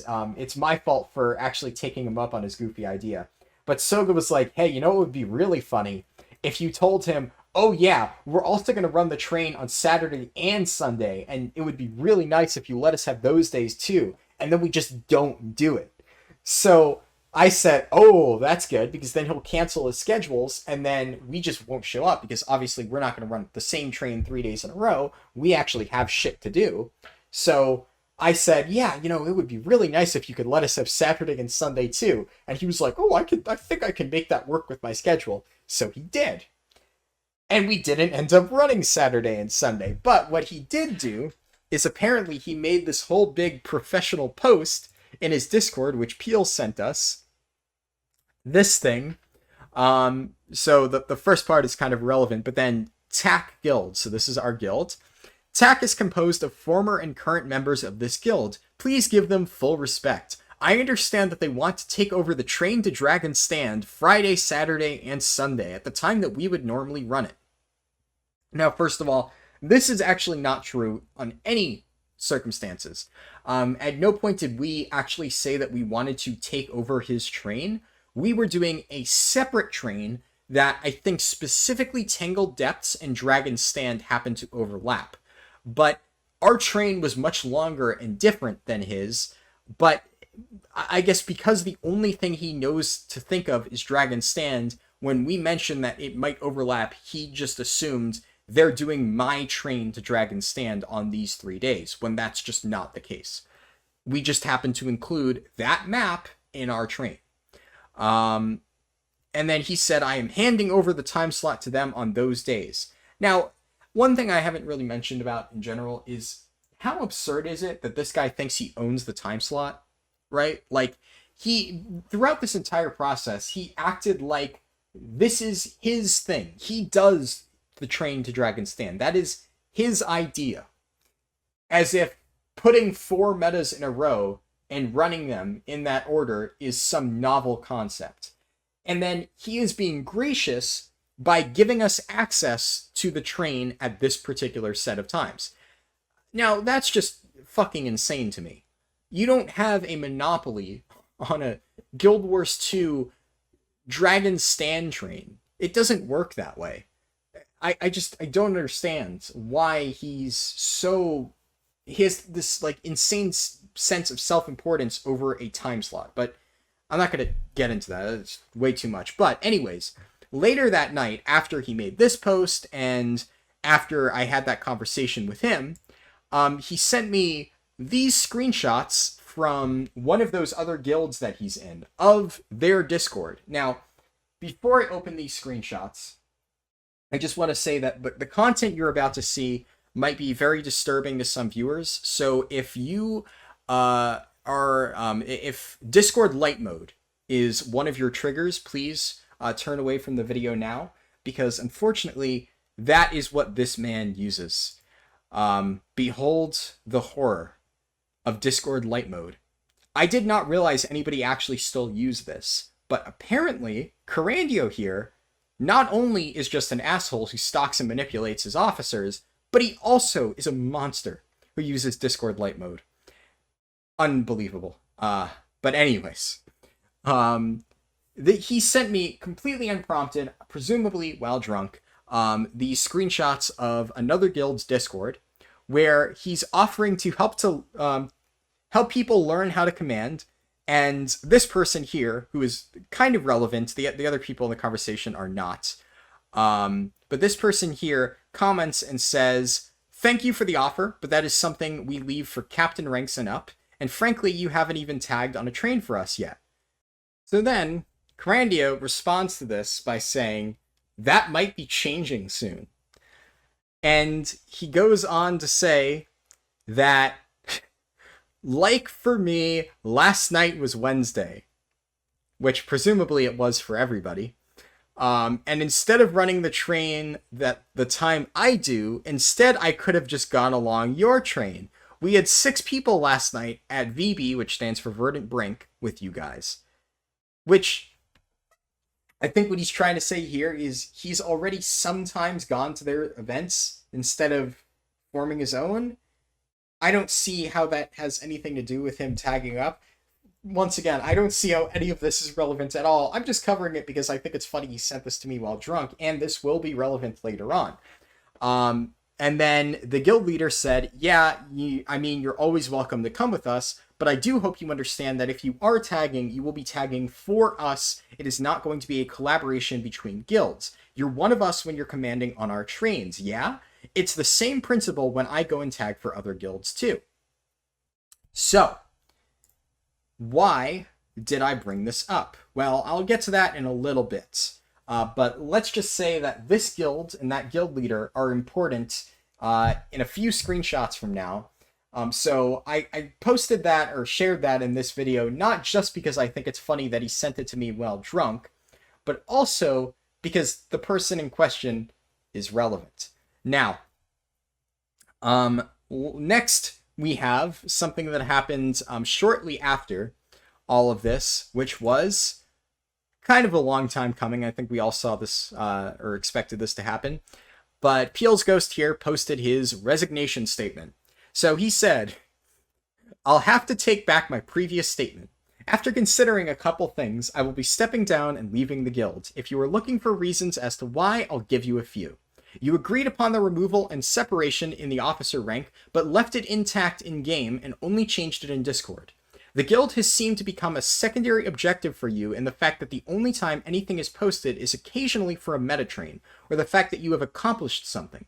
More often than not, it's about," and then he lists 3 guilds, that one of which is the one that he sent me screenshots of, another one is the one that he posted that Discord link from in a previous screenshot, and then the last one is another guild that runs meta trains for that I think I censored out in an earlier message. And they shouldn't be our main concern. Guild chat, Discord chat itself is completely dead. You really aren't promoting anything to try and overcome the fact that half of the officers left the guild. My last point is not meant to offend, but it will be to the point, and I will not pull any punches. I don't believe you are currently at a point to run a guild if you are still unable to get over people leaving the guild and objectively look at how to keep the guild intact or keep it from falling apart. I understand that you have acknowledged your mistakes, but that doesn't honestly fix the problem, because you aren't showing much improvement.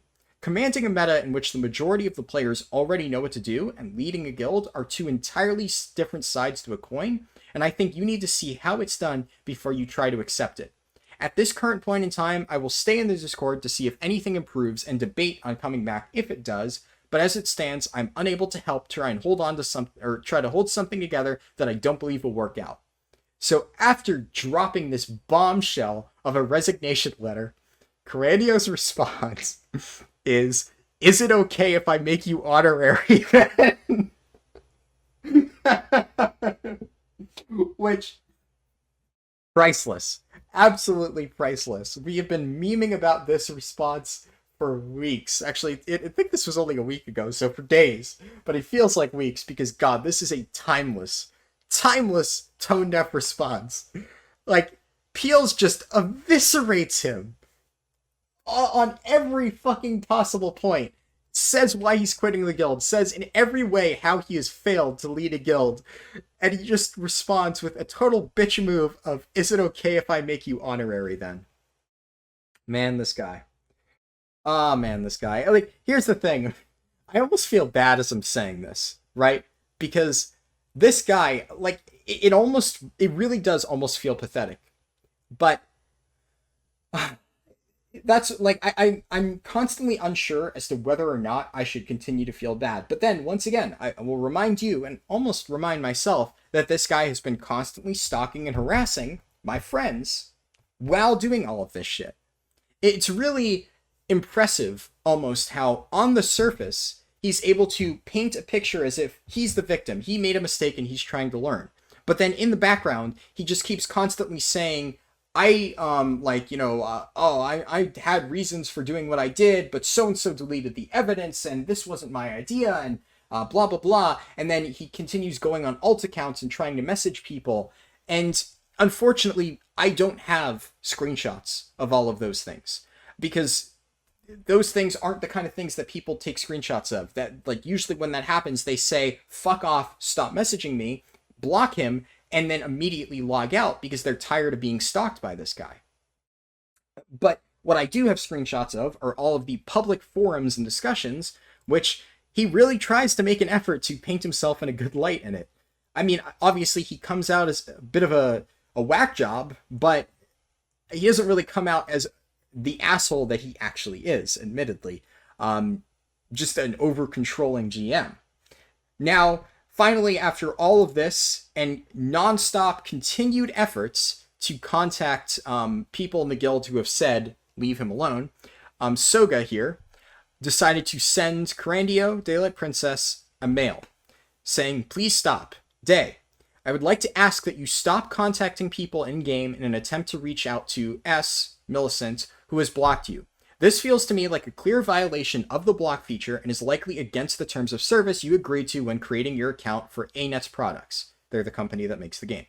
I'm also refunding you the mats that you designated for Millicent or Homie L, as Homie L has expressed interest in these mats, but not with a friendship or not in a friendship with you, just to be clear. Regards, Soga. So Soga, the absolute fucking beast that he is, sends 90 gold as a payment to tell this guy to fuck off. And basically what had happened here was, I think I mentioned this before, but Grandio kept sending tons of materials constantly to both Homie L and Millicent, or he would send them to one of them and say, give this to Millicent, in an attempt to get them to talk to him, and would not leave them alone. Now, because we're trying to build our guild hall, Homie L was kind of like, I really feel like I want to take the mats this time, because these are really expensive things that I can use to upgrade our guild hall and help other people. And that's where Soga stepped in and said, I will literally buy all of these mats for you and pay to upgrade the guild hall, but I'm going to send them all back to him just to prove a point. And you know what? I respect that. Like I said, I took the money. I am not ashamed to say that I took the money when it was given to me, but I also at the same time really respect Soga's resolve here to not only reject money that was sent to him, but then actively pay out to Carandio to basically tell him fuck off and stop bothering us. Now, after this, because no matter what happened, he would not leave us alone, I decided to take matters into my own hands, because a few days ago, I believe actually about a week ago now, I was running Dragon Stands really late at night when Daylight Princess normally is not there, with Homie L, because we're both trying to finish a collection. And it turns out he was there for whatever reason, because that other guild that he sent me the drunk screenshots of their Discord of was running it at that time, and he was there to tag along and help them out. And during this run, he was tagged up for Blackwing Lair, his own guild, the entire time, despite the fact that it was their guild run. And if you remember, in this screenshot here, apologies for the Discord light mode, but in this screenshot, they even specifically say, I do hope if you are tagging, you will be tagging for us. It is not a collaboration between guilds. So when I received these drunk screenshots weeks ago, I just was like, yeah, this is weird, whatever. But then I'm in Dragon Stand and I see him with this exact guild running with them with a Blackwing Lair tag up while they're doing their own guild run. And I could not help but notice the sheer irony of this situation, when I know for a fact that this is something that they told him he should not be doing. And I just kind of felt a bit uncomfortable, because these guys probably have no idea of the shit that he's trying to pull. And he's over here not only just kind of, giving them shit in Discord, but then he's randomly taking screenshots of their Discord and sending them to me. All of the censorship, for the record, was mine. I obviously didn't want to leak random people's names. He did not do that. So he sent me a bunch of people's random conversations. I should also mention, he didn't just send the 2 screenshots that I showed. He sent me about 3-4 more screenshots of completely unrelated discussion between these people here. That had nothing to do with him. I don't know why he sent it to me. It is completely unrelated to his original conversation with them. So this whole thing made me feel uncomfortable, because he's running with a guild after all the shit that he did. He's still in the process at this time of constantly harassing and stalking my friends. And now I know for a fact, because of the screenshots that he sent me without their permission, I assume, that he is now trying to rep his guild in an event that they are running, which is not necessarily a bad thing. It's just kind of a dick move. So after all of this, I decided, I think what I should do here is send a message to the guild leader of this guild, the one that you can see in the screenshot, who happened to be running that event in Dragon Stand that I was a part of, and let them know what has been going on. Now, unfortunately, I did not remember to screenshot most of it, and then when I went back to get it, it was kind of all gone. Most of it was gone, but I did get some of it, and it's pretty good. So, this is kind of towards the tail end of the conversation. The stuff that got missed is me basically telling them, hey, I noticed that Daylight Princess is in your guild. I just want to let you know that myself and a few others used to be in his guild, and he's been consistently harassing them. Then I also told them about the screenshots, which I didn't even need to send it to them. I just described the conversation, and they were like, oh, yeah, I remember having that conversation. Why did he send that to you? And I said, I have no idea. And this was actually, I think, in reference to this. I said, he sent a bunch of random conversations out after that, and I just sent him a bunch of question marks back. I still have no clue why he sent it to me. Now, I guess I lied here. In the original messages with Daylight Princess, I sent a single question mark back, not a bunch. So, Harldan exposed. I lied.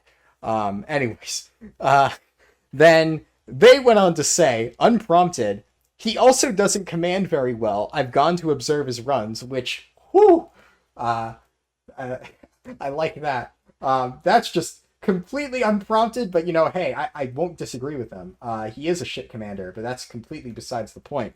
But then I said, basically in response to why I don't know why he's still messaging me, I've told him multiple times to stop contacting me or my friends, so I don't know why he randomly sent me those screenshots. Then, I think they said something to the effect, I missed like one message, they said like, I do appreciate you letting me know that this had all happened, because I told them all about everything, every bit of the drama that had happened, every bit of like the stalking and harassment. And they were like, thanks for letting me know this. And I said, yeah, for sure. I wasn't going to comment on all this initially, but when I popped into that dragon stand and saw that you were all running with him, I figured I'd comment. And then they said, I'll pass the warning on to another guild. That was one of the other guilds that he is a part of, as they have been having more issues with him than us. Now, I should mention, when I brought this up to their guild leader, they told me, oh yeah, we've been having problems with him. Apparently not too big of an issue. Obviously, you see the Discord screenshots. But they had been saying that he had been constantly, like, stirring up trouble in maps that they had been a part of. And they would get whispers from random people saying, hey, this guy's, like, kind of being a dick. I noticed he's in your guild. You should probably do something about that. So he's been basically a thorn in their side for a while now. But then I said, yeah, that's probably a good idea. I know he mentioned them a lot. And my message got cut out, but I said he would do weird stuff like trying to crash their events. And then the guild leader said, yeah, he tries to push his event into theirs quite often. And I said, that always seems strange to me because they seem like a super chill group of people. And then the guild leader said, yeah, I actually helped make that guild. They're a nice folk. Their management is a little shaky, which I feel is why he gets away with doing more questionable shit. And I said, it got cut off again, but I said, that's shitty that he's doing that, but I can't say I'm surprised. I think that was like the end of the conversation. But yeah, so for context on this, a lot of stuff that he would do with other guilds is he would try to like crash their events. So I mentioned he was doing this to us, but he did this to random other guilds for no reason other than basically trying to get attention. So he would just have a bunch of people go into their like events and put up commander tags to, mess with them and stuff like that. I kind of assumed that they were all in on the joke, but apparently they weren't. Apparently this is, according to this guild leader, something that they were not comfortable with, and Daylight Princess here would just do it anyways, even though they didn't want him to. So yeah, once again, kind of a dick move. And the last bit of screenshots I have are memes. So there's still more to the story after this, and then there's a lot more that we found out in between all of this. So there's been kind of a whole blurry period here of a few weeks where all this drama has been unfolding, and Soga especially did a lot of digging on Google searches and found some pretty interesting stuff. So in addition to all of that, we did make some memes about the situation. There were a ton, but I picked out some of my favorites. So here we have Homie L. He, that's his name. I had to censor it out, but then it's, trade offer. I receive 6 from a frog. You receive a dead guild. I like this one. And then, as I mentioned before, Mr. Carandio here would always get drunk and go on rants about, oh, we're really building something amazing. So Soga put this together, and I like this meme, so I wanted to share it. And finally, this is not so much as a meme as just Soga being Soga, but this is Soga's character, which he decided to rename to Drunk Like Princess for a few days before changing it back. But it was glorious while it lasted, especially when they were in the same map. And then Soga would just post Drunk Like Princess stuff in map chat and try to confuse people. Man, like I said, the man is a legend. But now, I am out of screenshots, but I have more content to share.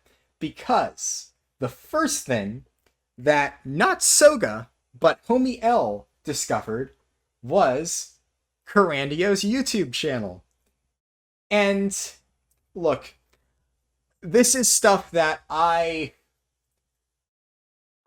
do feel it's a bit low-hanging fruit. I will preface it by saying that. Does this pertain to the drama whatsoever? No, it doesn't. Is it a bit of a dick move for me to share this when it has nothing to do with the drama? Yes, it's a dick move. But this guy's been fucking with my friends, and I'm kind of tired of him doing it. And this is just fucking hysterical. So I'm gonna share it. Like, sue me. I don't care. And, you know, it's fair use. And now, I present to you bathroom etiquette. Excuse me, but can you tell me where the bathroom is? Before I tell you where the bathroom is, I must first teach you about bathroom etiquette. Bathroom etiquette? Yes, bathroom etiquette. This concept of bathroom etiquette intrigues me. Okay.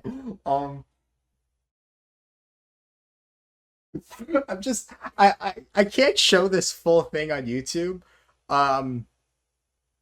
Not because I don't think it would be allowed, but just because I think it would scar a few too many people for life, because this is just nightmare fuel. And I know that you might be thinking, there's no way that your guild leader actually made this. But this is his YouTube channel. There are other videos on it with his voice. He made this. He genuinely, actually, made this video. I don't know why, but he did.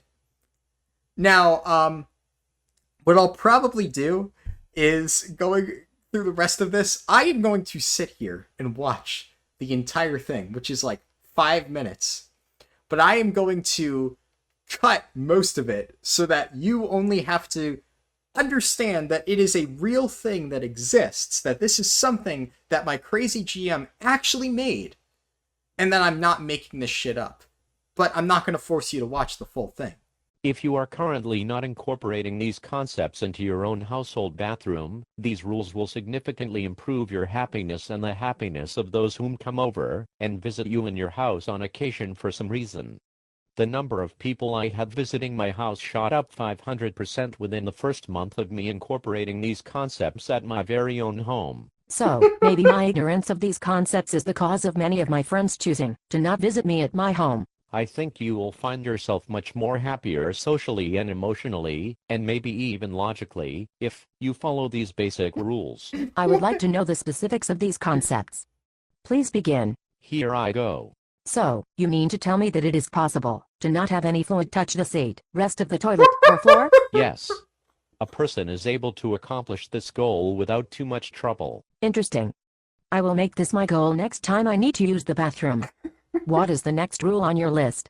So, you mean to tell me that you can actually flush the toilet yourself?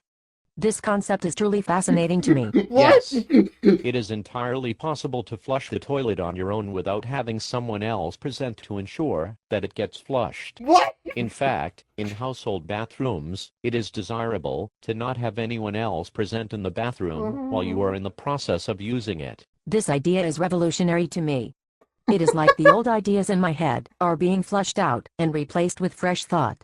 Please continue with your rules. Okay. After wetting your hands a bit, you will probably notice a dispenser of some strange substance nearby. This substance is known as soap. It is suggested that you put some soap on your hands and let it get some foam and bubbles on your hand. Move this foam and bubbles throughout both of your hands and even your arms if desired. After properly applying soap to your hands, you can then rinse the soap off of your hands with the water that comes out of the sink. After the soap is rinsed off of your hands, you will then probably find some paper nearby that feels somewhat rough.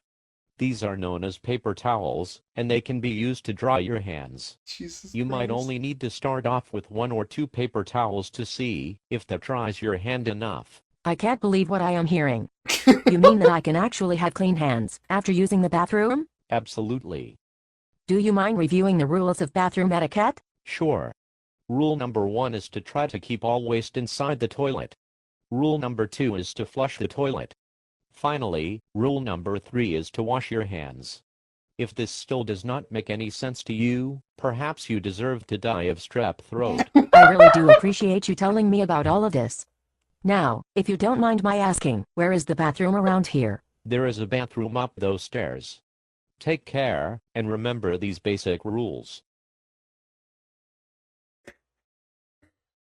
Jesus Christ. Oh, God.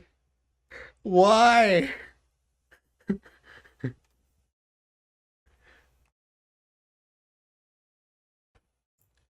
So...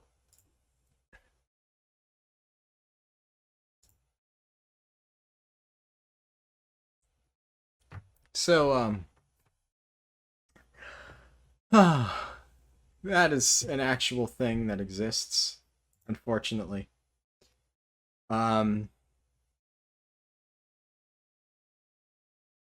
What really needs to be said? I hope you all learned a little bit about bathroom etiquette. Because, yeah. I had to sit through that entire thing. Now, formally, I can really only make it through the first 30 seconds, but I told myself, I'm like, alright, for this video, I'm gonna watch the entire goddamn thing, and man, I'm glad that I learned that soap is a thing that exists. I like, oh, that breaks me every time. That fucking video. Anyways, let me try to recollect my thoughts. Grandio is also the proud creator of Troom, the Cure Octopus, as he calls it, webisodes. I don't know why the spelling is how it is, but if you saw his Discord profile picture in all of those screenshots, that is actually a mascot that he created himself as part of a cartoon web series. And he has multiple episodes up in his YouTube channel. If you really want to find it, I'm sure you can dig. But I'm going to show a few because, honestly, they're just fucking hysterical. Alright, so this is the second to last episode in the series of Troom the Cure Octopus.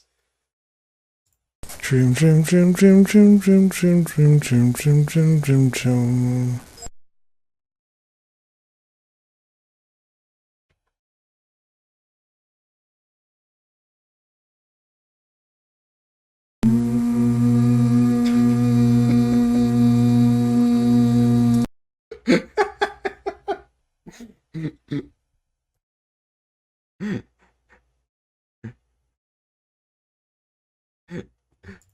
Now keep in mind,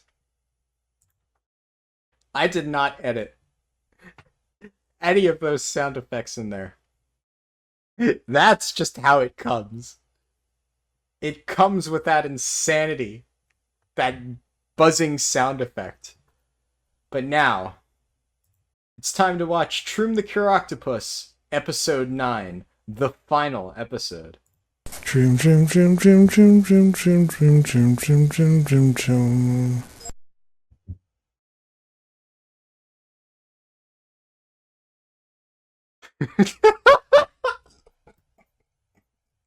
Bum bum bum bum bum bum bum bum. Before you eat me, please tell me your philosophical reason for this decision. That line. If that is not the greatest line ever written in cinematography history, I don't know what is. Ooh, all right. Now I think that's enough of his YouTube channel. There's a few other gems in there, but I want to lay off a little bit. But one last thing that we found that, well, specifically Soga found, that is quite possibly the most amazing thing I have ever seen dug up about a former GM ever, is his Christian dating profile. And oh boy, this one's a doozy. So I have it open on the actual websites, so you know that I did not Photoshop this. This is an actual thing that exists. And here it is. Starting off strong, the response is in a thread titled, "Calling all virgins, both men and women.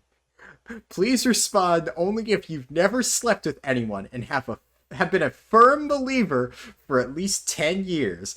By the way, I'm still pure in that way, so please don't be afraid to give an honest answer, smiley face. I have a serious question that I would like answered by the young women and young men who are virgins. Does your purity mean anything to you when it comes to seeking a spouse? 3 question marks. In other words, ... Is it at all important to you to find somebody who is also sexually pure like yourself? 3 question marks. Please answer with a simple yes or no. Type answer if possible. Thanks, smiley face. So this is not my guild leader, though God, I wish it was.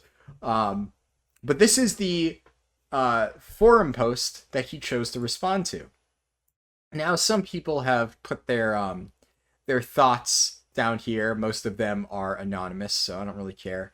But then, all the way at the bottom here, we see a familiar name. It's Carandio over here. Now, obviously, disclaimer.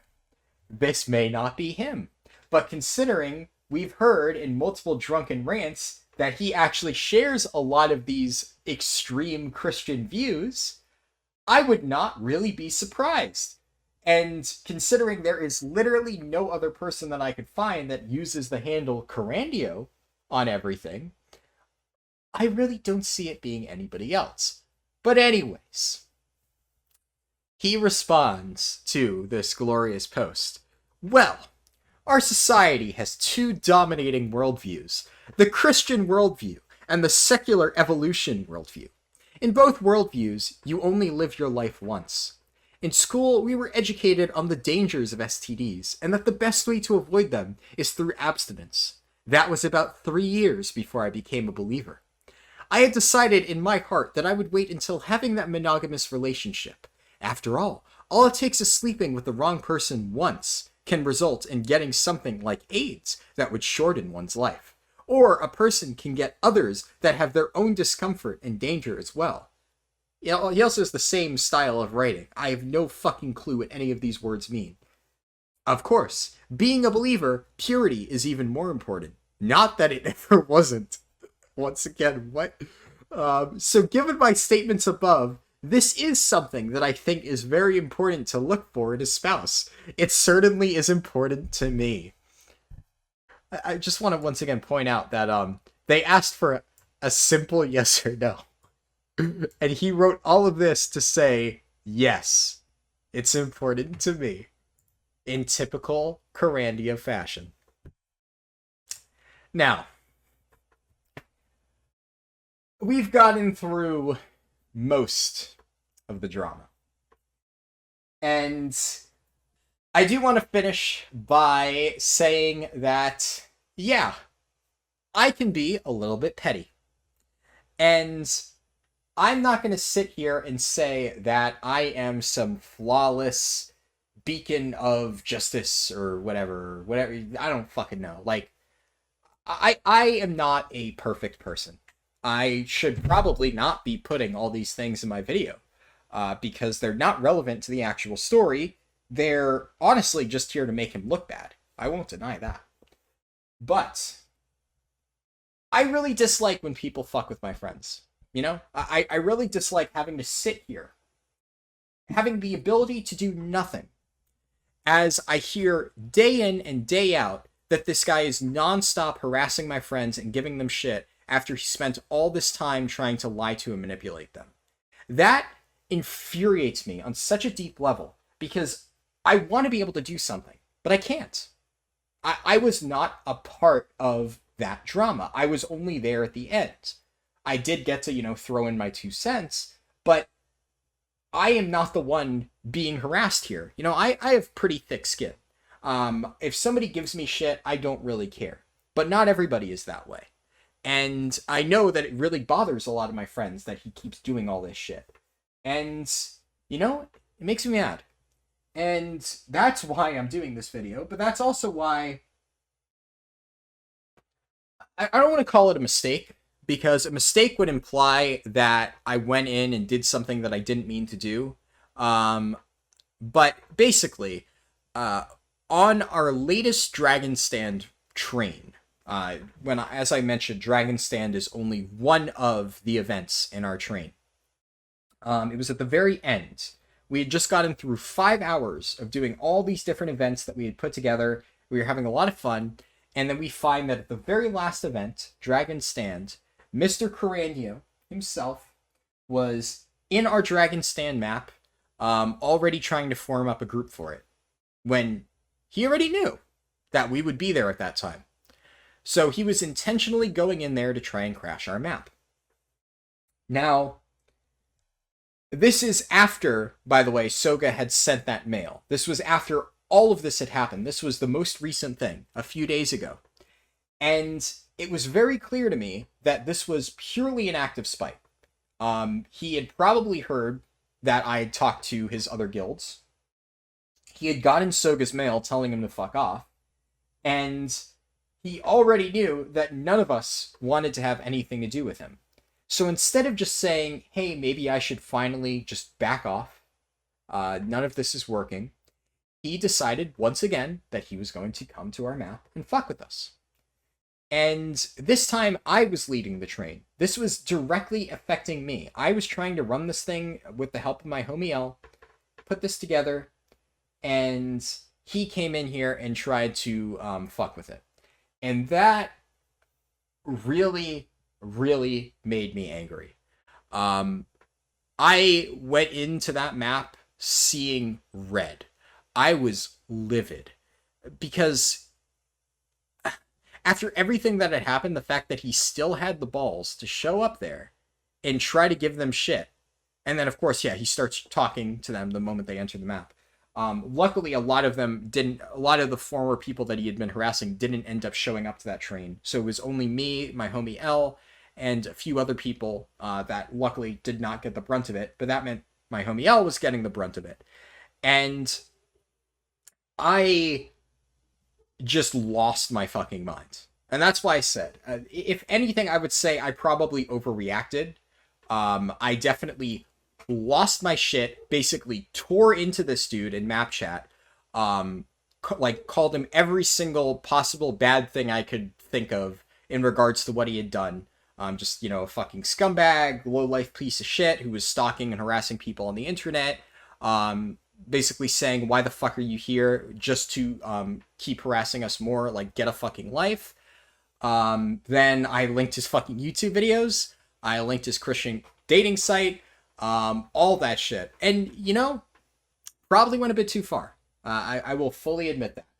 I regret the fact that I was as nasty as I was. I should have basically tried to, if anything, politely message him and say, or maybe not politely message him, but at least message him and say, hey, buddy, fuck off. We don't want you here. We've made this perfectly clear.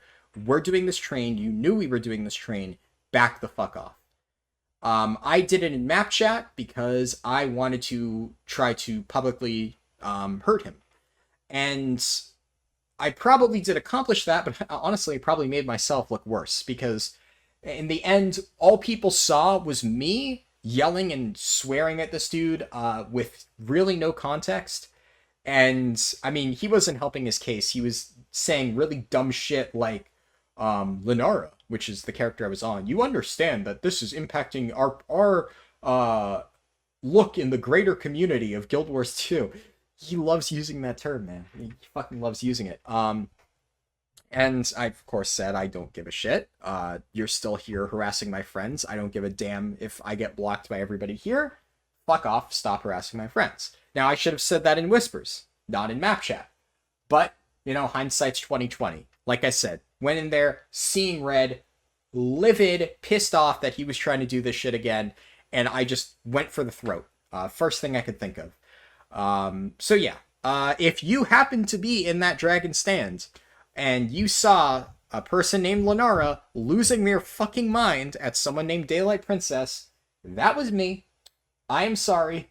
Probably should have taken it to whispers, but that is, as far as I know, the last thing that has happened. For better or for worse, even though it made me look bad, that public blow up, I think was enough to basically, slap Daylight Princess in the face and make him realize, okay, I really need to stop fucking with them. Because I will say, it did make him look bad. He tried to engage with me a few times, and I think he probably, honestly, if he had just ignored me, probably would have gone better for him.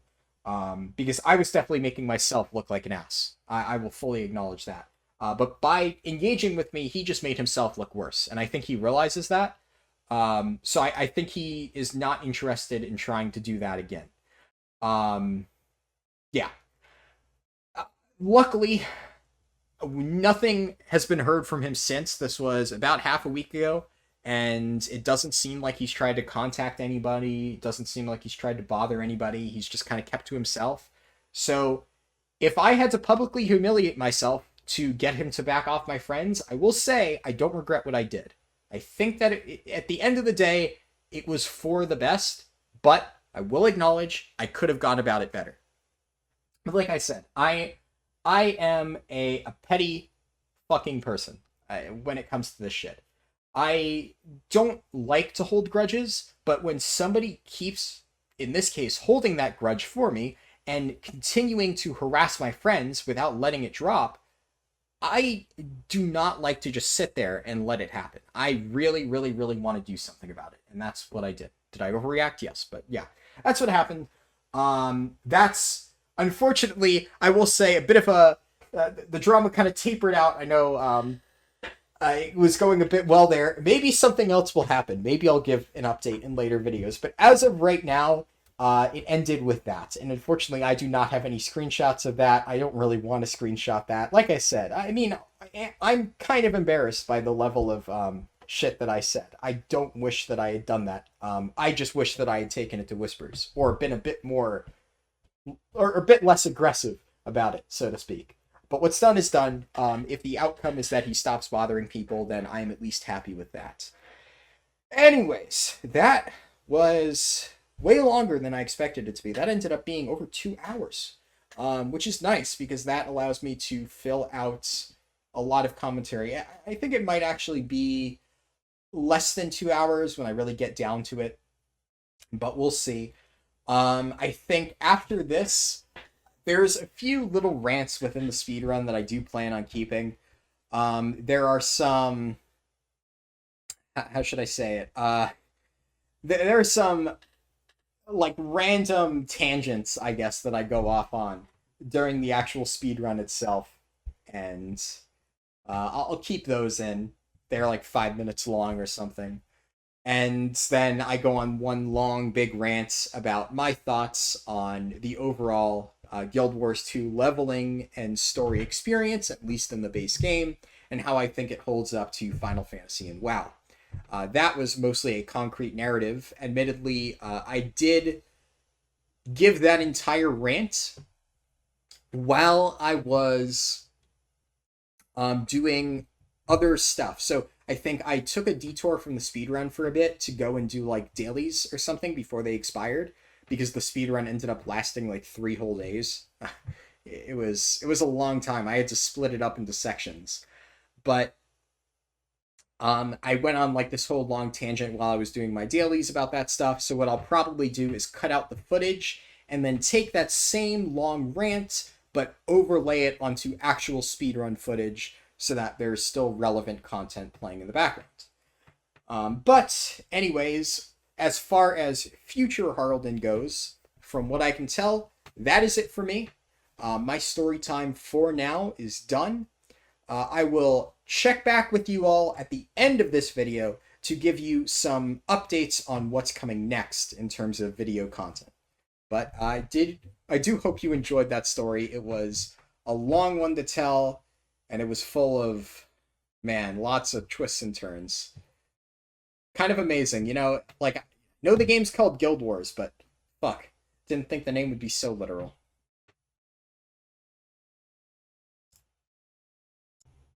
Just kidding. Harldan from the far future, back again, currently in the process of editing this video and realizing that I'm just not very happy with the overall quality of the audio that I initially had in the speedrun, and even some of the audio that I recorded towards the end of the video after the fact.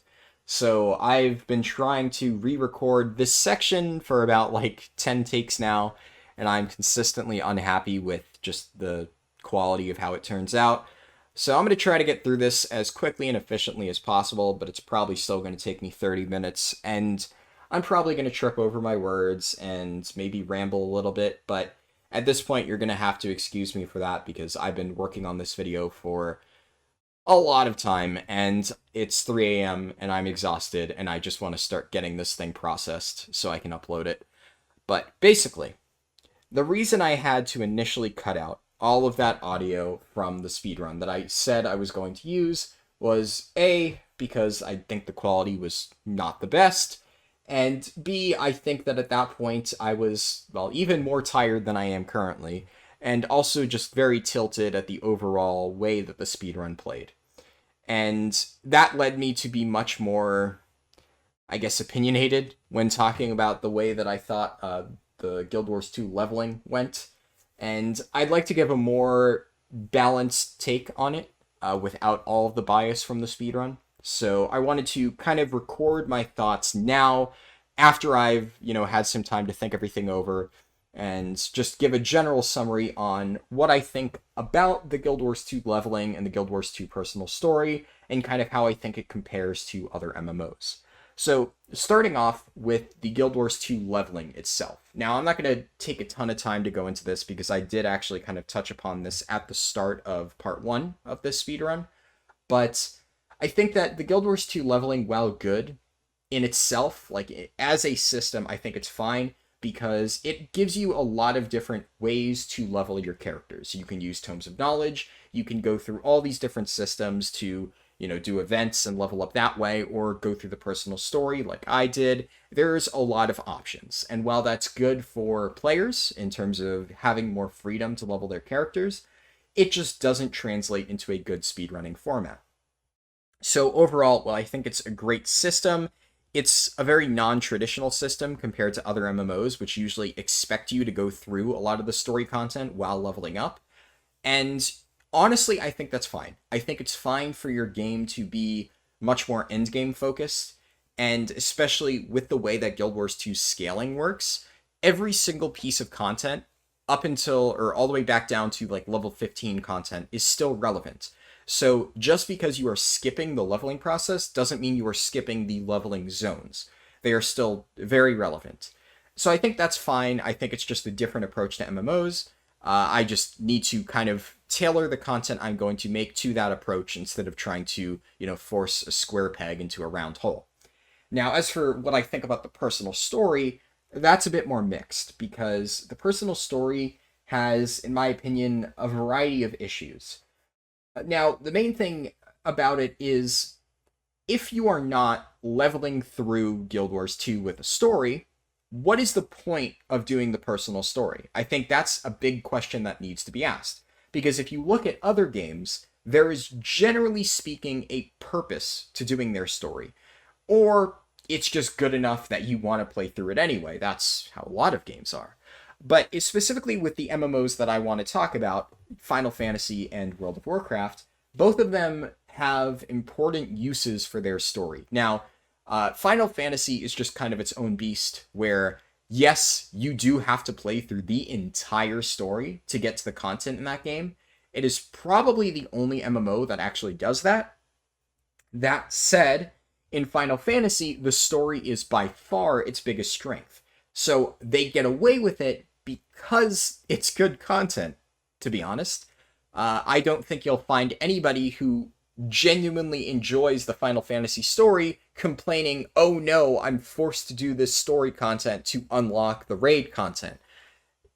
Yeah, it's a good part of the game. It's kind of intended content, and they want you to play through it. Now, this can, in many ways, be a problem for people who aren't interested in the Final Fantasy story content. Maybe you do just want to check out the raids, but you have no interest in the story, and that is a problem, and the unfortunate reality is, if that's the case, Final Fantasy is probably not the game for you. And I do think that is likely one of the biggest things holding it back.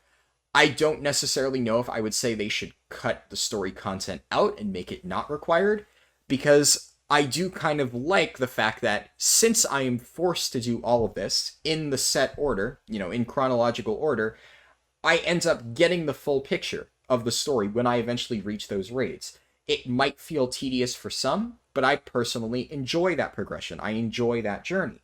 So I'm okay with Final Fantasy being that MMO. It is the story MMO. If I want to experience the game's end content, I have to go through the story. That is something that I accept when I play it. If I just want to kill raid bosses, I'll play WoW. Unfortunately, I need more than just some mediocre raid bosses to enjoy an MMO, which is why I prefer Final Fantasy over WoW in most cases, and even now Guild Wars 2 over WoW. But that said, Guild Wars 2 is not like Final Fantasy in that it has a very strong story. It doesn't. The Guild Wars 2 story, it at its worst is tedious and just extremely boring to sit through, and at its best, it's running around the world, killing dragons with a cast of admittedly pretty good characters. I would say that is Guild Wars 2's greatest strength in terms of storytelling. It has really, really good character design and development.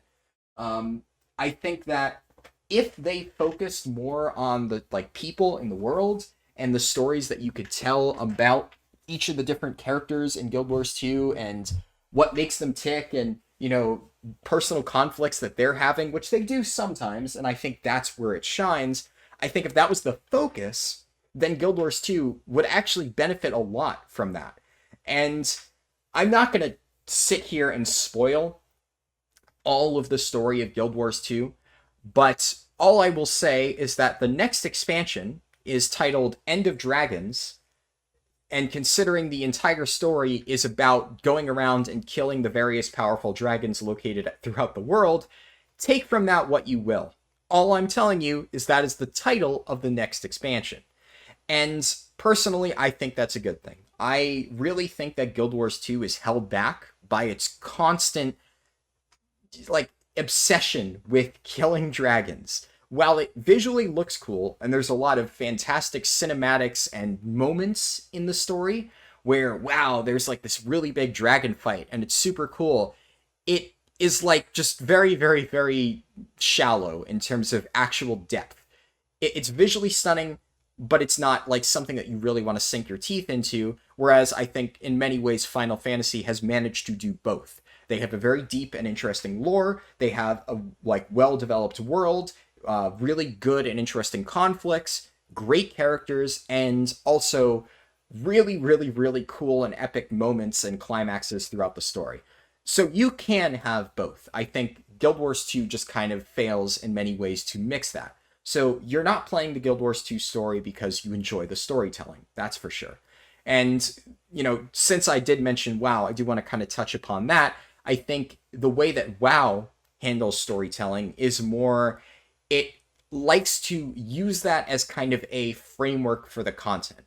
So you are not in many ways forced to play through the story content in World of Warcraft. And you are kind of sometimes forced to play story related content, but usually you can ignore most of the story. And it's just you're killing different monsters, but they give you the story to tell you why you're killing it. So stuff that comes to mind is like the Covenant campaign, or just the general leveling process in most expansions. I am not really paying attention most of the time in Shadowlands as to why I'm killing a particular set of monsters, because when I did try to pay attention to it a few times in beta, I was just so bored by the just terrible writing that I just had to stop focusing on it, or I was going to tear my hair out trying to understand the garbage lore that was being put in front of me. So I've accepted at this point that World of Warcraft just tries to set up a story framework for its content. So instead of having a clear guided story that players have to follow, each patch there is a overarching meta narrative of this is the bad guy, this is who we're going to be fighting, and this kind of will set the stage for the content you are going to be experiencing. So I have not played 9.1. I have no interest in playing 9.1 because, unfortunately, gameplay-wise, it looks like complete and utter trash. But from what I've gathered, they have this story plan of it's the climax between the jailer and the arbiter, and all the covenants are coming together to fight against him, and blah, blah, blah. And my takeaway from this is, okay, so there's a new zone, and this new zone, it's the ancient lost domain of the Maw, where the jailer pulled it out to recover some old remnants. And I look at that and I'm like, oh, okay, so some neat new architecture where we're going to be getting to do new world quests. Interesting. I think that a patch needs more than that in a raid to actually be successful. Before you tell me that there is also a mega dungeon, they also already made it so the loot from that mega dungeon isn't relevant in raid because you can't upgrade it. So I have no interest in running a dungeon once and then never having to run it again because, well, Warforging doesn't exist. Thank God, quite honestly. But if I can't upgrade the gear to be raid viable, then why would I ever want to set foot in there? So it's dead on arrival content, as far as I'm concerned. Even Mechagon, at least, had some stuff that could, like, Warforge, so you wanted to go in there and potentially get a Warforge. Not that I'm saying Warforging is a healthy system, but it wasn't dead content. Now, the other thing in World of Warcraft is each tier, they have a raid, and they want the raids to be more focused on the story stuff. So instead of the raid just being kind of its own isolated thing, which is actually how Final Fantasy approaches it, Final Fantasy in many cases doesn't choose to have the raid be tied to the story. There are some exceptions to this, but usually it's just this piece of side content where you go there, there's like a little story telling you what the theme of the raid is, and then you fight some specially designed bosses specifically for that. But the bosses don't actually generally have anything to do with the main story content of the game, of the expansion that you're playing, etc. World of Warcraft is the opposite. They design their raid bosses around the story. And I think that's fine. I think it's nice when you have a very unique feel to each boss. I think the idea, honestly, of having like a Sylvanas boss fight starting in like the Tower of Domination and ending in Oribos, it's not a bad idea. It's a very thematic way of designing a boss. You design around the story and then just try to think, okay, in this story setting, what is the way that we can make this boss the most interesting in terms of mechanics? So you have a framework to work around, and then you have to design mechanics around that story framework. So that's pretty interesting, but once again, Guild Wars 2 doesn't have that approach to the story. In many cases, the story is largely disconnected from how the actual raids play out. There's some overlap, and I would say there's more overlap when it comes to open world events. So as I've mentioned already in this video, the map that I talked a lot about called Dragon Stand is the final part of Heart of Thorns. And in Heart of Thorns, you're fighting against this elder dragon called Mordremoth, and Mordremoth is like the main antagonist. And then in Dragon Stand, you're killing the physical form of Mordremoth. So kind of that one meta event has to do with the story, but once again, it's not really a raid. It's just this open world type of content. And I mean, that's fine. So the story does kind of interact with it in some way. But at the same time, within the Heart of Thorns story itself, you also kill Mordremoth. So you already kill him within a story mission, and then you kill him again in the open world zone. Now, I know this is kind of spoilery, but I did already talk in detail about Dragon's Stand. I don't know if I specifically said Dragon's Stand is the map where you kill Morgemoth, but it's also kind of old news at this point. Like, half the minions, or half the NPCs in the game will talk about the fact that Morgemoth is dead. I won't give recent spoilers for any of the new story content because, you know, that a lot of people probably haven't played, but this is also stuff that came out in 2014, so I'm not too concerned about people not being up to date on what happened in Guild Wars 2 Heart of Thorns. But a lot of the supplementary content for, you know, raids and, in this case, fractals, have nothing to do with the main Guild Wars 2 story. Raids are their completely own different thing. They're actually a lot like Final Fantasy in that regard. They do have a story, but it is kind of like Final Fantasy, where it's a separate thing, unrelated to the main story, and it gives you this small little side narrative to explain who are the bosses you're fighting and why are you fighting them.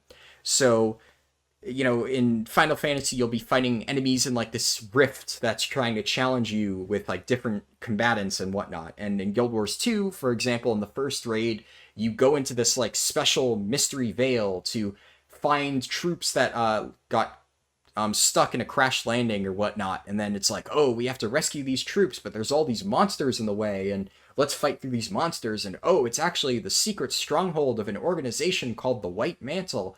And it's like this whole side story type thing that has light connections to the main story, but is mostly its own self-contained thing. And there's other raids like that where they kind of have their own narrative play out in the side, while the main story goes on about, you know, hunting down dragons. And yeah, that's fine. Like I said, that is one way to do it. I think that's perfectly fine. But the reason that Final Fantasy does that, once again, is because the main story is so well developed and like a very cohesive narrative that they don't want to try to compromise the story's integrity to fit in these boss fights. So it does feel very janky in World of Warcraft, for example, where you're in the middle of going through the story content, and then it says, okay, now to finish the rest of the story, go enter this raid.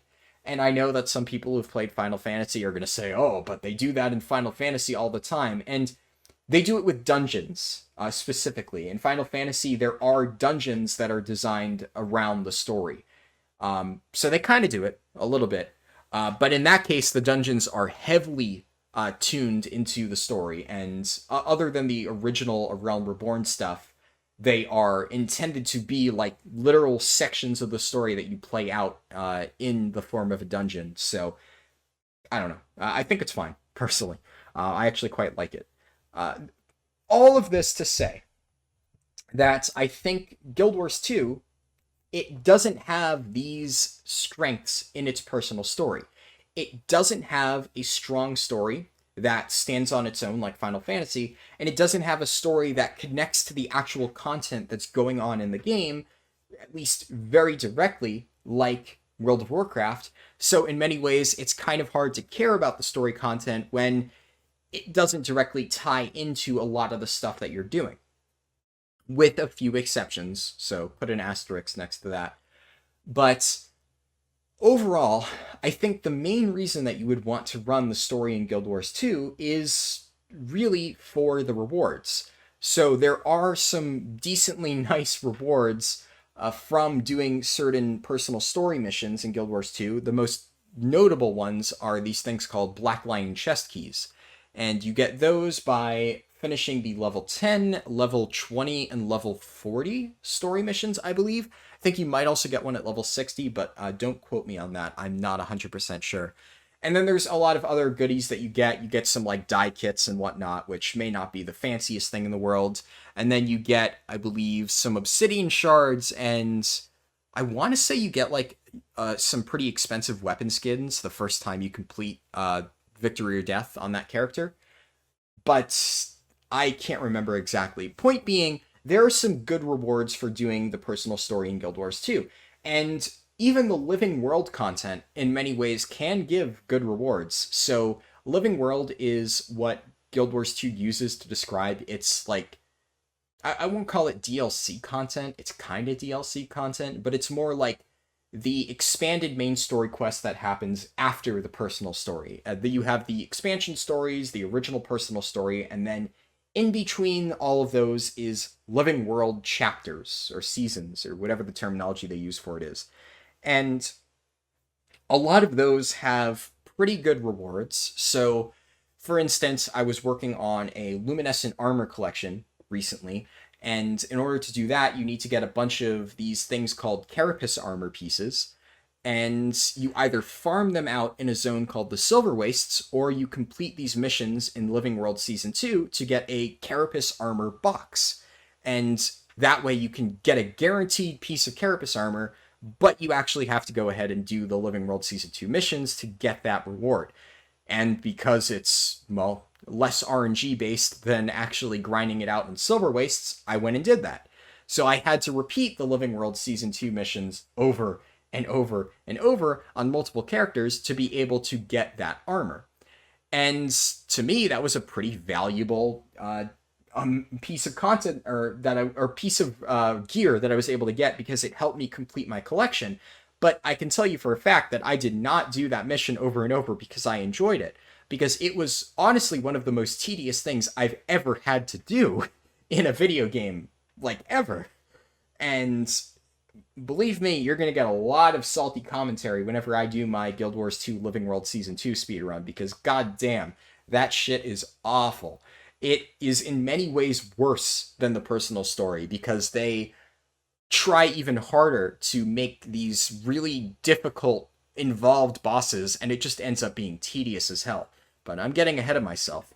The main thing I'm trying to say here is that the only real reason to run through these missions is for the reward, and I guess in many ways the challenge, because there are certain rewards locked behind the challenge modes. But a lot of the challenge in the personal story and living world chapters feels so garbage and contrived that it just makes you not want to touch it ever again.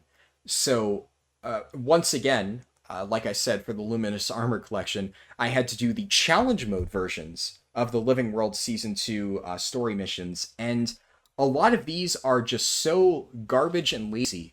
Like, do this entire boss fight without getting hit by any of his mechanics.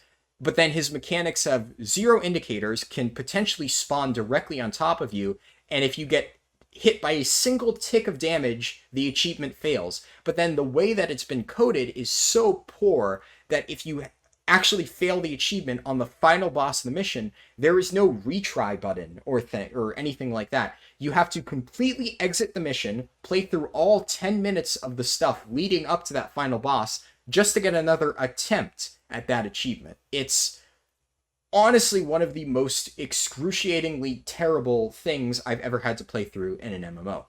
I cannot express my hatred for Living World Season 2 more. Thank you, phone. Of course, I'm sitting here figuring, oh, it's 3 in the morning, right? I'm not going to get any messages. Excuse me as I throw my phone across the room. Anyways, where was I? Yes, so, as mentioned before, I'm going to go off on tangents. I'm trying to record this all in one sitting. If I sat here and tried to do the perfect take, it would never happen, and I would just end up eternally frustrated. What I'm trying to say is I don't think that the personal story and living world is good content. And I get that they want to make it at this point something that you have to do for rewards, but I actually think that is a bad approach. So I mentioned that other MMOs have different approaches to it. Final Fantasy makes it so you have to go through the story, but admittedly, the story is very approachable to everybody. The story does not have amazing rewards, but that's okay, because doing the story is supposed to be its own reward. In World of Warcraft, it's meant to be this thing that you do just as a way to get an idea of what the content you're going to be doing is. There is no reward to the story itself. The reward is the content you're doing around it, and generally speaking, you can choose the difficulty of that. You can choose to go into a raid on normal, heroic, or mythic. You can choose to, I guess, do harder versions of whatever the dungeons are, or even tackle more difficult challenges out in the open world that are generally not tied to the story itself. That's fine. I think that if you're going to have a story in a game, Either it should be one of those two things. The story should set the stage for whatever content you're going to make, or the story, once again, should be its own reward. It should not be tied directly to rewards that are meant to be somewhat valuable, because when you put value on these rewards, when you make it so you're supposed to actually have to work for these rewards by playing through the story, you inherently make your story a tedious thing to go through. And that's not what a story should be. If I want a difficult reward, I would go into, or I would think that I would go into raids and fractals in Guild Wars 2, and ultimately, those are where the best rewards are. I'm not trying to say that the best rewards are from story missions, by no means. But there are still a lot of valuable rewards locked behind the story content, and that's not how it should be. If you want to make those rewards like hard to obtain, shift them to other things. Like, I really think the luminescent armor should require a rework. I think a lot of the items that you have to get by doing the really difficult modes of the story, I think those achievements are garbage. Either retune them or make them available without having to do those challenge modes, because God, that sucked. And I don't think that getting this special collection set should require you to play through all of these different parts of the story. Now, maybe I'm complaining a bit too much about this. Maybe some people should say, oh, well, doing hard modes of the story content is fine because it's the hard mode and it's not the actual story. But in the case of the personal story specifically, that wasn't the case. The personal story specifically is, in many ways, not hard, but just outright tedious to progress through. In fact, upon talking to most of the people in my guild, I found out they haven't even done the personal story. I was very surprised by that. I kind of figured, going into this game, like, this is what everybody does, right? And every MMO I've played, the story is meant to be a central part of the narrative. The entire point of an MMO, now people just refer to it as MMO, but the historical term is MMORPG. And the RPG part is role-playing game. And in order to understand what role you're playing in this game, you need the framework of the story to let you influence your decisions, to tell you who your character is, what this world that you're participating is. To me, that has always been a central part of an MMO. And I know that I tend to focus more on doing this stuff efficiently and getting through this as fast as I can. And ultimately, yes, I know that is kind of counterintuitive when I'm saying that I prefer to actually enjoy the story, but keep in mind, this is something that I do as a challenge to myself. The speed running in and of itself should be the challenge, not getting through the content. But I can't even call what I did in this run a speed run. Half the time, I was struggling to just get the story mission done. I would get stuck in a bug that I couldn't figure out for the life of me how to fix, and I would sit there for 5 minutes trying to unbug it. I would be fighting a boss that just kept killing me over and over on a story mission, and I'd just be sitting there bleeding time because I had no clue how I was supposed to kill this boss that had extremely punishing mechanics. And when that is a challenge that you're setting up for yourself, if I'm going into a really difficult piece of content and saying, I'm going to try this really hard thing over and over, that's fine. If I make a challenge for myself, like a speedrun, and, in a speedrun, for example, in World of Warcraft, I ended up soloing multiple quest bosses because the quest XP from those group things was really efficient. That is not normal content, so I'm okay with that actually having been a very difficult challenge because it's not normal. But these were all normally encountered enemies throughout the story missions that I was just getting completely destroyed by. That, in my opinion, is not okay. So, while I think that it might be a separate tangent that I went on with the whole Living World Season 2 being terrible, especially the challenge modes type thing, at least a lot of those, the difficulty was in the opt-in challenge modes. Not all of them. Some of the base missions are still extremely difficult and require multiple attempts because they just keep kicking you in the balls over and over. But a lot of the personal story stuff just felt overly brutal.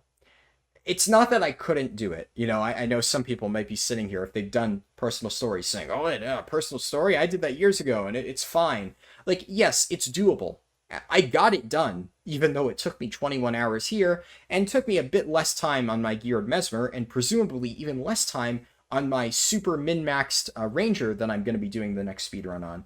But when it really even gives you remotely a bit of a challenge, when you're trying to speedrun, not even speedrun, but just regular run through the story, there's a problem. There's a serious balancing issue, because I would generally like to consider myself an above average player, trying to be humble here, but I'd like to think I'm pretty good at MMOs. And when I'm getting my teeth kicked in by a quest mob, I just can't even imagine how the average player is supposed to deal with extremely overtuned bosses like that. And from the sound of it, by talking to people I know in this game, they haven't. A lot of people got to those stages of the personal story and said, fuck this garbage, I'm just not going to do it. The reward is not worth it.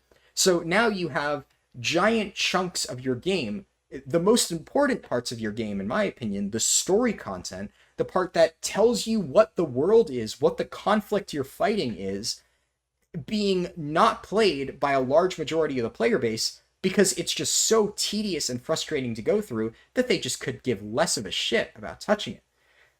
All of what I'm trying to say leads me to the main point that I ended up making during my speedrun, which is that the living world stuff early on and the personal story need a major overhaul. I don't think you need to redo the quests, but I think a lot of it needs to be trimmed. I think there are tons of missions in the personal story that just can absolutely be cut out, and they just add nothing to it besides pure tedium. And tedium is not what you want players to get from your story content. You want it to be a fun experience that players of all levels can jump into and enjoy, because that way they learn more about your world and about your game.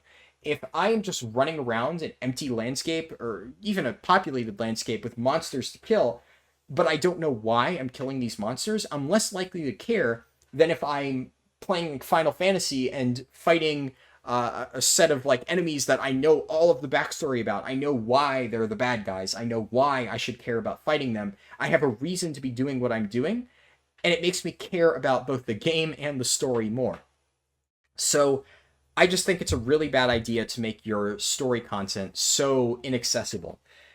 There's other issues I could go into about this, like the fact that living world chapters are paywall locked, which is one of those things where I don't really know how to feel about it. Because on one hand, it doesn't give you any advantages, right? So you can enter all of the raids without buying the story content. You don't need the story content, technically, to do any of the raids. Now, there are some iffy things in there, like one of the stat combinations, Diviners, is widely used in raids, and I believe that's locked behind a Living World Season 4 chapter. So I guess you could argue that if you want to be viable for certain classes in raids, you would need to have that chapter. It's really hard to say. Point being, I can understand the mentality of, well, this is story content, and players have full competitive equality just by owning the base game, and there's no sub cost, so it's fair to make it so for the story content they have to buy through it. But I really think that in this case they're shooting themselves in the foot, because having the story content be like the main piece of content that you actually have to pay to unlock, mind you, I bought all of the Living World seasons that I didn't have, besides the ones that are currently being unlocked for free. Those I'm just waiting until they all get unlocked. But I bought Living World Season 4, I bought the Icebrood Saga, and that is the thing. I care about stories in games. I am going to play through all of that. I already have played through most of it. And I'm going to speedrun all of that, because that is the type of content in a lot of MMOs that I enjoy. I enjoy trying to find an efficient way through story content and missions like that. And I also enjoy raids and dungeons. And to me, trying to find an efficient path through story missions is kind of like building my own raid, because I generally have to find unique tricks and skips and mechanics that I can use to break the mission and complete it efficiently. So it's not difficult in a mechanical sense, but it's difficult in an efficiency sense. which is why I like doing it. So I went through and I bought all of that, but you have to remember that a lot of people aren't going to do that. A lot of people are not going to take the time to actually go and buy all of these story missions and experience like the entire narrative of Guild Wars 2. So let's say, for instance, I'm a new player and I go into Guild Wars 2 and I ask some of my friends, hey, what's the newest content that I can go and do? Well, the newest content would technically be Icebrood Saga Champions. And the newest event in Icebrood Saga Champions is an event called Dragonstorm. And Dragonstorm is, without giving too much in terms of spoilers, even though that's kind of the problem, the inherent spoilers, it is a gigantic finale battle between two of the strongest dragons in the lore, which you build up through the entirety of the Icebrood Saga to their final confrontation. Except, here's the thing, because they wanted to make this battle between the two dragons feel more epic, the actual battle is content that anybody can access as long as they own this chapter, which currently is free. But even if I get this final chapter for free, and I get access to this final confrontation between these two big dragons, I will go in there to experience the newest Guild Wars 2 content, and I will see these giant dragons, I will see all these characters talking about what led to this battle, and how we need to fight these dragons, and fight their champions, and all this stuff. And then I'll think, wow, I really want to find out how this confrontation came to pass. And then me, as a new player who's maybe not too serious into the game, will look back at how this story unfolded, and be told, oh, you need to pay $10 if you want to see the rest of this story, and figure out how we got to this point. And most people will just say, I'm okay with just not really understanding and just killing my dragons. And see, that's fine, I suppose. It's fine to have players who don't really care about the story, but the way that the content is designed almost forces you to not care about the story. Because so much of the story is either just really garbage to play through, as I said, or locked behind a paywall, or behind ridiculous amounts of grinding to get to it. So in order to, I guess, understand what's going on in... There goes my phone again, even though it's on the other side of the room. God damn it. So even though I can play through Heart of Thorns, the expansion story, to understand why we're fighting Mordremoth, there are so many missions in Heart of Thorns, and unlike the Living World chapters, I need to go through each and every one to get to Mordremoth, to get to Dragon's Stand. And when I'm looking at the Heart of Thorns story, and I'm like, well, I kind of want to understand what's going on here, but then I play through the first 3 chapters, and I'm still only barely in Verdant Brink, I'm just like, whatever. I'm just going to leave the story until later. That is actually what I did. I started Heart of Thorns, the story, before going into the Heart of Thorns zone. About an hour into the story, I gave up. I just said, I'll do it later. I went through all of this. Next thing I know, I'm killing Mordremoth. And it kind of kills the flow of the story, because then I go back through to play the story, right? And I'm going through it. There's all this climactic tension about like, there's all these like enemy Mordrim attacking. Mordremoth is being really powerful. How are we ever going to stop him? And I'm like, well, I know how we're going to stop Mordremoth, because I've already killed him. It ruins any sort of tension that the story has. And honestly, this entire aspect of Guild Wars 2 really has made me think back on Final Fantasy, because so many people I know have said the point that I made earlier of, I don't care about the story, I just want to go and kill enemies and get loot, blah, blah, blah, blah. And in some MMOs that does work. I think World of Warcraft it almost succeeds in not having a story, because they've done so well at making you not care about the story that at this point, the story can really be summarized in a 10-minute quest line. because whatever you're doing now is probably something that the devs just pulled out of their ass. All you need to know is, who is the current enemy? Why are we here? Who are we fighting? Okay, let me loose into the world and let me go kill things. And because of that, most World of Warcraft zones have a 10-minute questline introduction before you go into like their patch content or whatever, so that you know who you are fighting, why you are fighting them, that kind of thing. And it works. It actually fits in that case, even though I would say overall it's not good, because I think having a really garbage story is not great for your game overall. But I guess if for players who really do just want to know who it is they're killing, that kind of works, because you have a 10-minute summary and that's it. You don't have to invest money in the story. You don't have to invest hours and hours of time into the story to figure out who it is you're fighting in that particular zone. It's told to you right off the bat.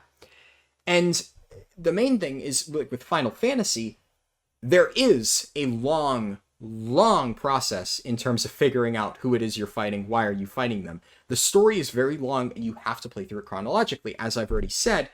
And while I think that many people view this as a weakness of Final Fantasy, after playing through Guild Wars 2, I actually really started to respect their decision to do this, because although it does inherently turn some players away from the game, I think that when people get through that entire story, and as they progress through these zones over the course of the story and play through them, each zone that they go to has meaning. Each zone has a firm, grounded connection to the story. You know why you're there every single time you set foot in a new zone. You know every single character you're interacting with, and their backstory, and their importance to the plot. And yeah, it may seem tedious at first, but once you actually have experienced all of that, it makes it so every single new content drop in Final Fantasy has so much more weight and so much more impact, because every single thing builds upon the previous piece of the story. It builds upon the stuff that's already set up. So it's more enjoyable to play through.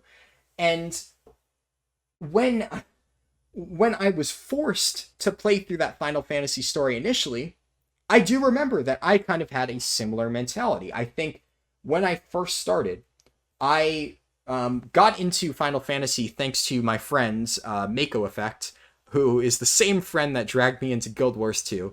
They have a good taste in games, I'll give them that. And the way that he gets me into every single game, which, I mean, it's a good way to sell me on games, is telling me about the raiding content. So he sent me a bunch of videos of high-end Final Fantasy raids, because he knows that I'm into that shit. And he said, oh, look at all these different raid bosses, look at all these different raid fights. Then he told me about the different tanks in Final Fantasy, how they play. And honestly, he got me really excited for it. I'm like, oh yeah, I can't wait to step into a raid in Final Fantasy and actually play through it. And I started Final Fantasy in, I want to say late 2019? No, late 2018, I believe. Was it? I forget exactly. Late 2019 or late 2018. I forget exactly. All I know is it was roughly a year from the time I started Final Fantasy until the time that I actually first set foot into a serious Final Fantasy endgame raid.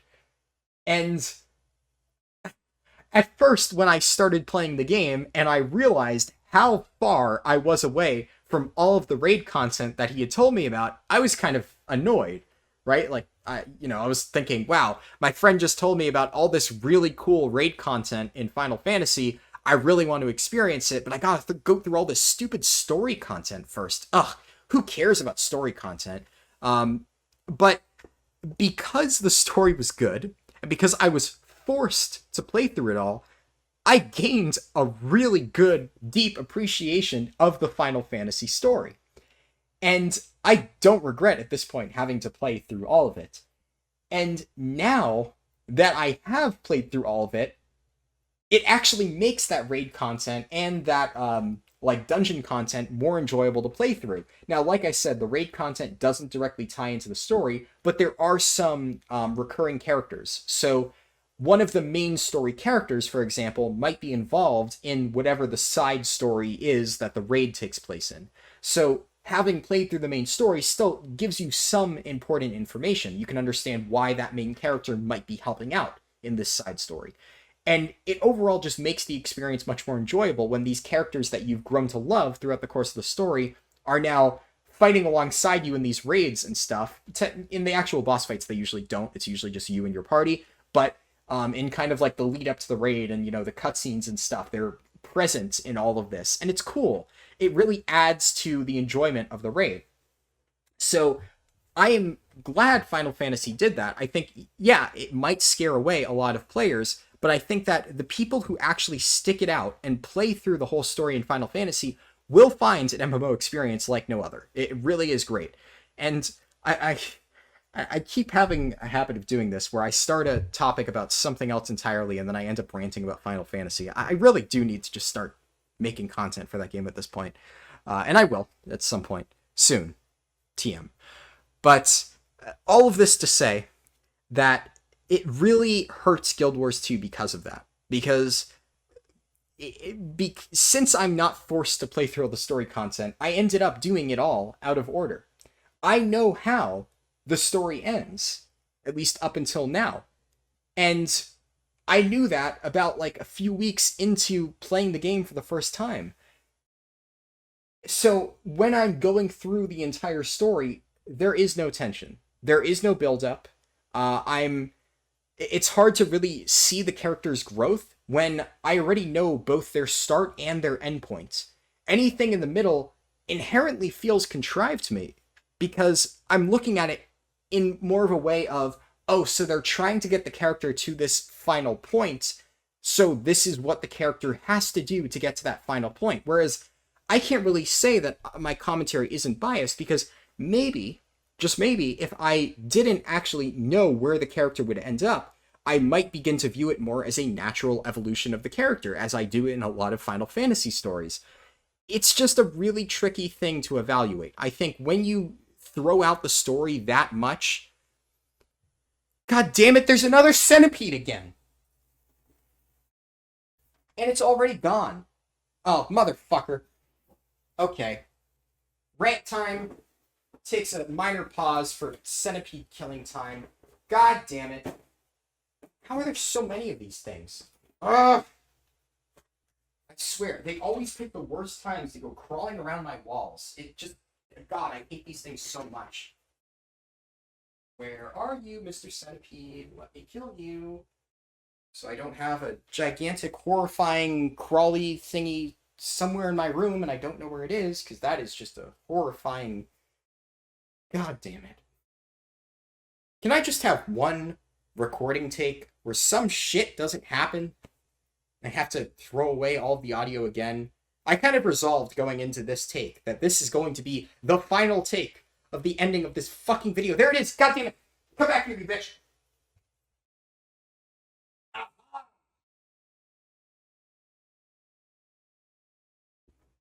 It is dead.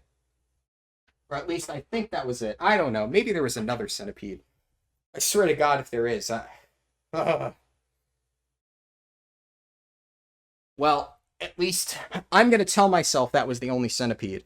And I'm going to feel safer and finish this recording. God damn it. God damn it. As if this wasn't long enough as it is. Where was I? Fuck. Okay. So, Guild Wars 2, Final Fantasy, World of Warcraft, story, blah. I think I've kind of beaten to death my point of I think that the story should be more accessible. That is, if I had to summarize it, my main point here. The story of Guild Wars 2 needs to be more accessible. It needs to be... I don't know, like just more new player friendly, because if it kicked the teeth in of a player like me, then it's not going to be friendly to just the average Joe who isn't experienced with MMOs. And I guess specifically one thing I will mention is for melee DPS in a lot of Guild Wars 2 content, and this is not just the personal story, but unfortunately a lot of things in this game, it is very melee DPS unfriendly. Now, raids are much more melee friendly because a lot of the fights are patchwork fights, And one of the biggest problems that I have with Guild Wars 2 and their melee punishments is usually in solo or world content. And the reason why it's punishing is there's a lot of mechanics that either just outright murder you if you're in melee or chain stun you if you're in melee. And it makes it so you basically have to have a ranged weapon on you at all times while doing solo or story content, or you will just be fucked. There will be situations where you will not be able to do anything. For world content, a few things that come to mind are like every single Heart of Thorns meta. Verdant Brink, I mean, not really, but if you look at Auric Basin, I guess for burning the Octavine, yeah, technically melee is fine, but even then, there's a like very large tendency of bombs getting pushed into the Octavine in Auric Basin. To people who aren't familiar with that, basically in Auric Basin, you have to kill these big giant Octavines, and you have to group up on top of it and murder it. And there are these things around the room called trigger blossoms, which are just giant bombs. And players can enter a suit of armor that has a knockback, and they can knock these bombs onto other players. And that happens a lot. So a lot of times, if I'm not confident in the people using the like special armor suits, I will swap to a ranged weapon and just stay the fuck away from the Octavine, because inevitably a bomb will just fly into melee range, blow everybody up, and then everybody gets stunned and takes like half their health and damage. This isn't a huge problem. It doesn't happen all the time, and admittedly it is generally because of player interference, but it still is something that I guess punishes people for having to stand still in a particular location. And Tangled Depths has probably the most egregious example, which is that there is these, in the meta, you have these things called Shack Gerents, and they summon these things that people refer to as donuts. And the donuts are these giant purple circles that quite literally insta-kill you if you touch them. So you have to constantly be kiting away from these things.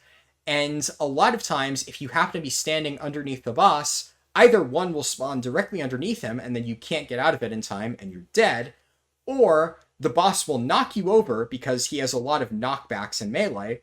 Then one will spawn directly below you, and you will instantly die. So it's much safer to attack that mob with a ranged weapon, because there is less of a chance that you'll accidentally step into one of the giant insta-kill donuts. And I'm not going to sit here and go through every single meta in the game, but I think you get the idea. There's a lot of mechanics in Guild Wars 2 that, A, just murder your face off, and while they can murder ranged, it usually happens to melee because they have a harder time moving out of stuff if they're just sitting there doing their DPS rotation.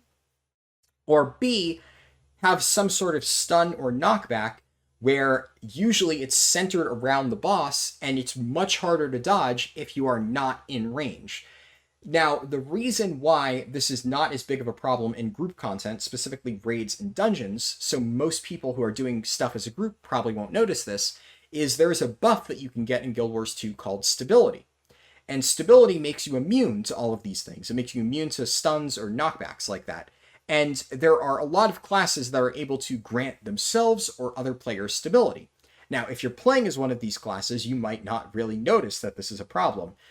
You can just kind of ignore a lot of these knockdowns or knockbacks. And that's great, but not every class has access to this. So if you're playing a class that does not have easy access to stability, you are just going to get fucked over constantly by a lot of these mechanics. And it just won't be a fun time for you. There were multiple instances during the speedrun where this happened to me, and it was just miserable. Now, moving on, I think from the rant about the Guild Wars 2 personal story, I think I've gone into a lot of my gripes with it. I will probably encounter some more things that I have issue with during the speedrun, so I will comment on it then. There are things I wanted to talk about generally with what I plan on doing in the next video and the next, I guess, set of videos. So currently the next video I have planned is my Ranger speedrun. And specifically I'm going to be playing Soul Beast, which is a specialization of Ranger. But I'm going to be playing through that. I'm going to be doing the entire personal story. I have completely saved it on my Ranger. I will be going through all of that, and I don't know when I would say to expect that video. Luckily, assuming nothing disastrous happens, it should be kind of soon. Kind of sort of soon. I don't know exactly when. But I want to say within a week of the posting of this, which I'm hoping will be Wednesday. I want it to be Wednesday. That's why I'm trying to do this all in a single take. Today it is Tuesday night, and if all goes well, I will finish this recording, process the video, start the upload, create the thumbnail, slap it together, boom, it ships out like tomorrow. Well, technically it's actually Wednesday morning already, but you get my point. So that is my current plan. Now, since this is uploading on Wednesday, it's probably going to take me a few days to actually get fully prepared. There's a few more items that I still want to get for my speedrun. I also need to unlock all of the waypoints, which is going to be kind of important. So I will do that at some point. I would say I'm shooting to do the speedrun sometime this weekend, which means that I probably won't have it uploaded until sometime in the middle of next week.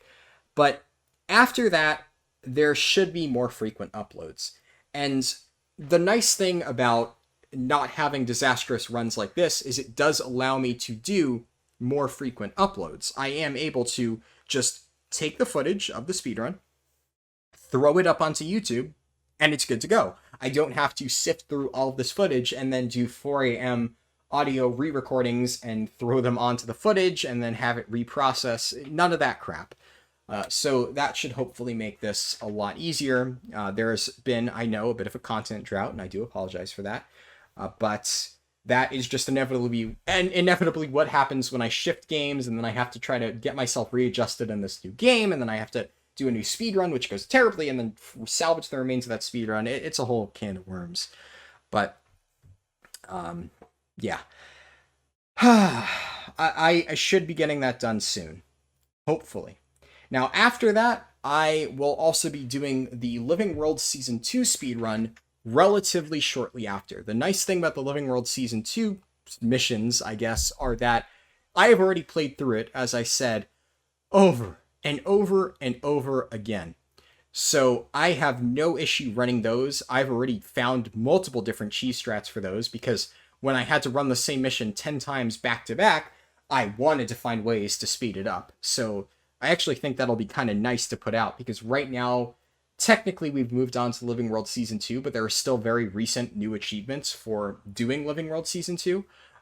Did I say Living World Season 2? I don't even know.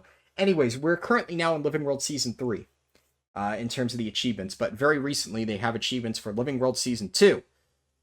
Not going to cut that out. Sorry, but my brain is about to explode. I've had to re-record this shit enough times already. I'm at 56 minutes now. This is the final take. So, I still think that having an efficient run-through of all of the Living World Season 2 stuff will be useful for a lot of people. And I do plan to get that out shortly after. I might even have that out by, like, next weekend. So I'm going to record the personal story speedrun this weekend. Maybe expect an upload Tuesday, Wednesday of next week. So it's exactly a week from the time I'm recording this. Then maybe around that exact same time, I'll actually do the Living World Season 2 speedrun, because I don't think it's going to take that long. And then you'll have that upload shortly after. And I've already done the Heart of Thorns story, but I'll probably do it one more time just to get myself more acquainted with it, and then I'll do the speedrun of it. But overall, that, once again, should not take a lot of time. Now, that should all be 3 videos over the span of a week and a half, 2 weeks, which, that's great and all, but the problem with that is, as I've mentioned, I don't actually have all of Living World Season 3. Living World Season 3 is currently rolling out in a week-by-week format, and I believe it's going to be another 5 weeks at the time of recording for me to actually get access to all of it, much less speedrun it.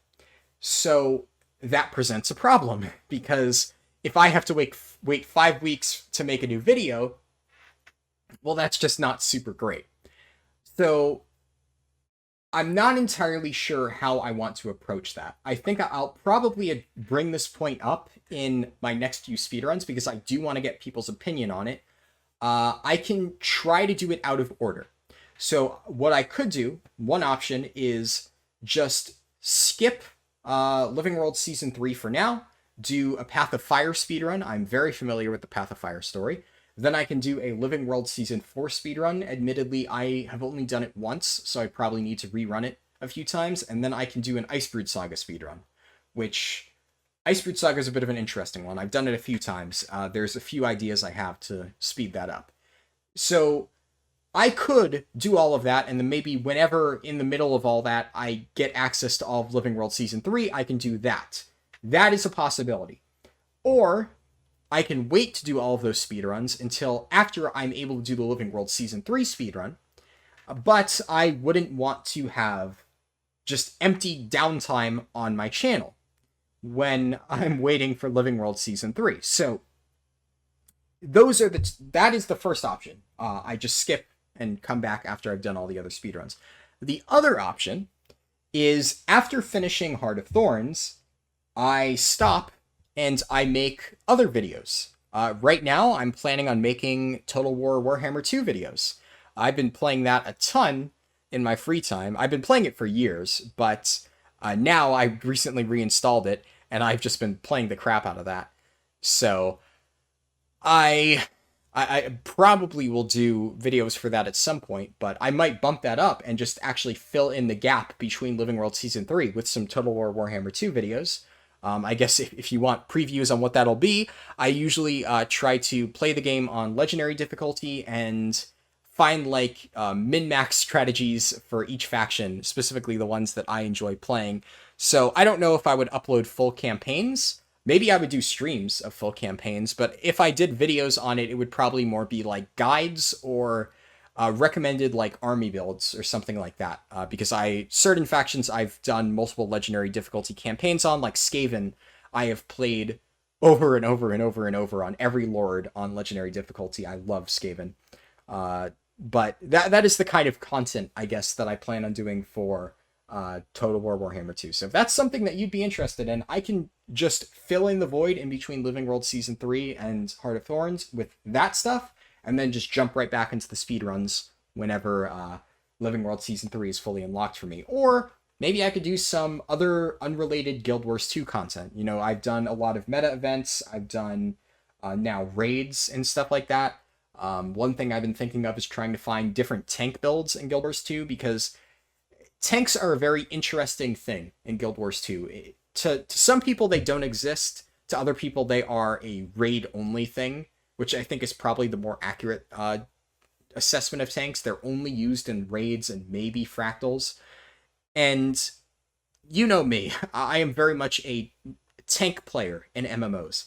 And I have been looking to see if I can find a way to make viable tank builds, specifically for raids, but also maybe for fractals and like open world content, stuff that kind of fits the mold of what I consider to be a good tank. So a lot of times in Guild Wars 2, from what I've seen, tank builds are considered as something that can just survive a lot of damage. And you don't always run it because a lot of times you just need more damage. But I think that a lot can be taken from a build that is able to survive a lot of damage, but also fills a very important role. So if a build is able to provide valuable boons while also tanking mechanics, I do know that some of these already exist, like Power Boon Chronomancer, but I feel like a lot of times that is kind of shifted out, and maybe you just have one dedicated person fill a tanking role. And generally speaking, when I hear about viable tanks, I really only hear about Firebrand, Chronomancer, and Renegade. So I think it would be interesting to experiment with other tank builds. Like I've heard Quickness Scrapper can make a really good tank, but I haven't actually seen too much information on it. I actually believe that Condi Soul Beast and potentially even Power Soul Beast can make a pretty good tank if you build it properly. And I believe that with Leader of the Pack and some of the stance sharing, it could be a really viable like group buffing tank. So that is something that I've been working on and looking into.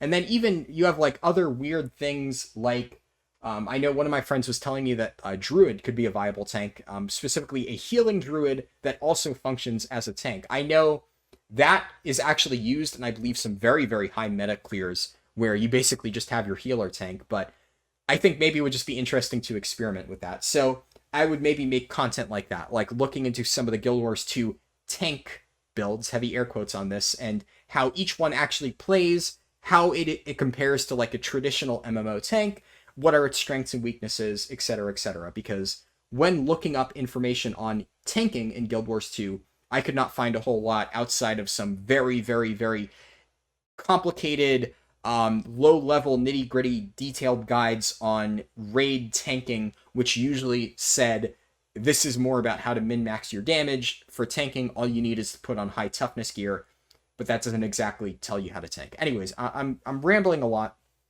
What I'm trying to say is, let me know what you want to see more content of. That's really what I'm looking for here. I know I want to do these speedruns at some point, and then later on in the summer, I will do the Final Fantasy speedruns. That is still 100% on the agenda. I should also mention, unfortunately, Guild Wars 1 is off the agenda. So, Guild Wars 1, I was expecting it to come on sale in the Steam Summer Sale, and it didn't. So, I guess they don't participate in that. I was not aware of that. I probably should have checked that before just assuming, oh yeah, it'll go on sale. But as a result, that's the thing. I ended up looking at the prices, and I thought, well, I could drop $50 or so on getting all of the Guild Wars 1 stuff, or I could buy every single remaining DLC I have for Total War Warhammer 2, or that I need for Total War Warhammer 2, and then still have like $15 left over. So that's what I did. I bought every single last bit of DLC I need for Total War Warhammer 2. And, well, now I've been playing that a lot, but unfortunately what it means is that Guild Wars 1 is now pushed far back into the schedule. I definitely want to play through it at some point, but it's not going to be anytime soon, because I just don't have the money to throw at that right now. I had a bunch of leftover money in my Steam wallet. I was saving that to buy Guild Wars 1, and then I realized I couldn't.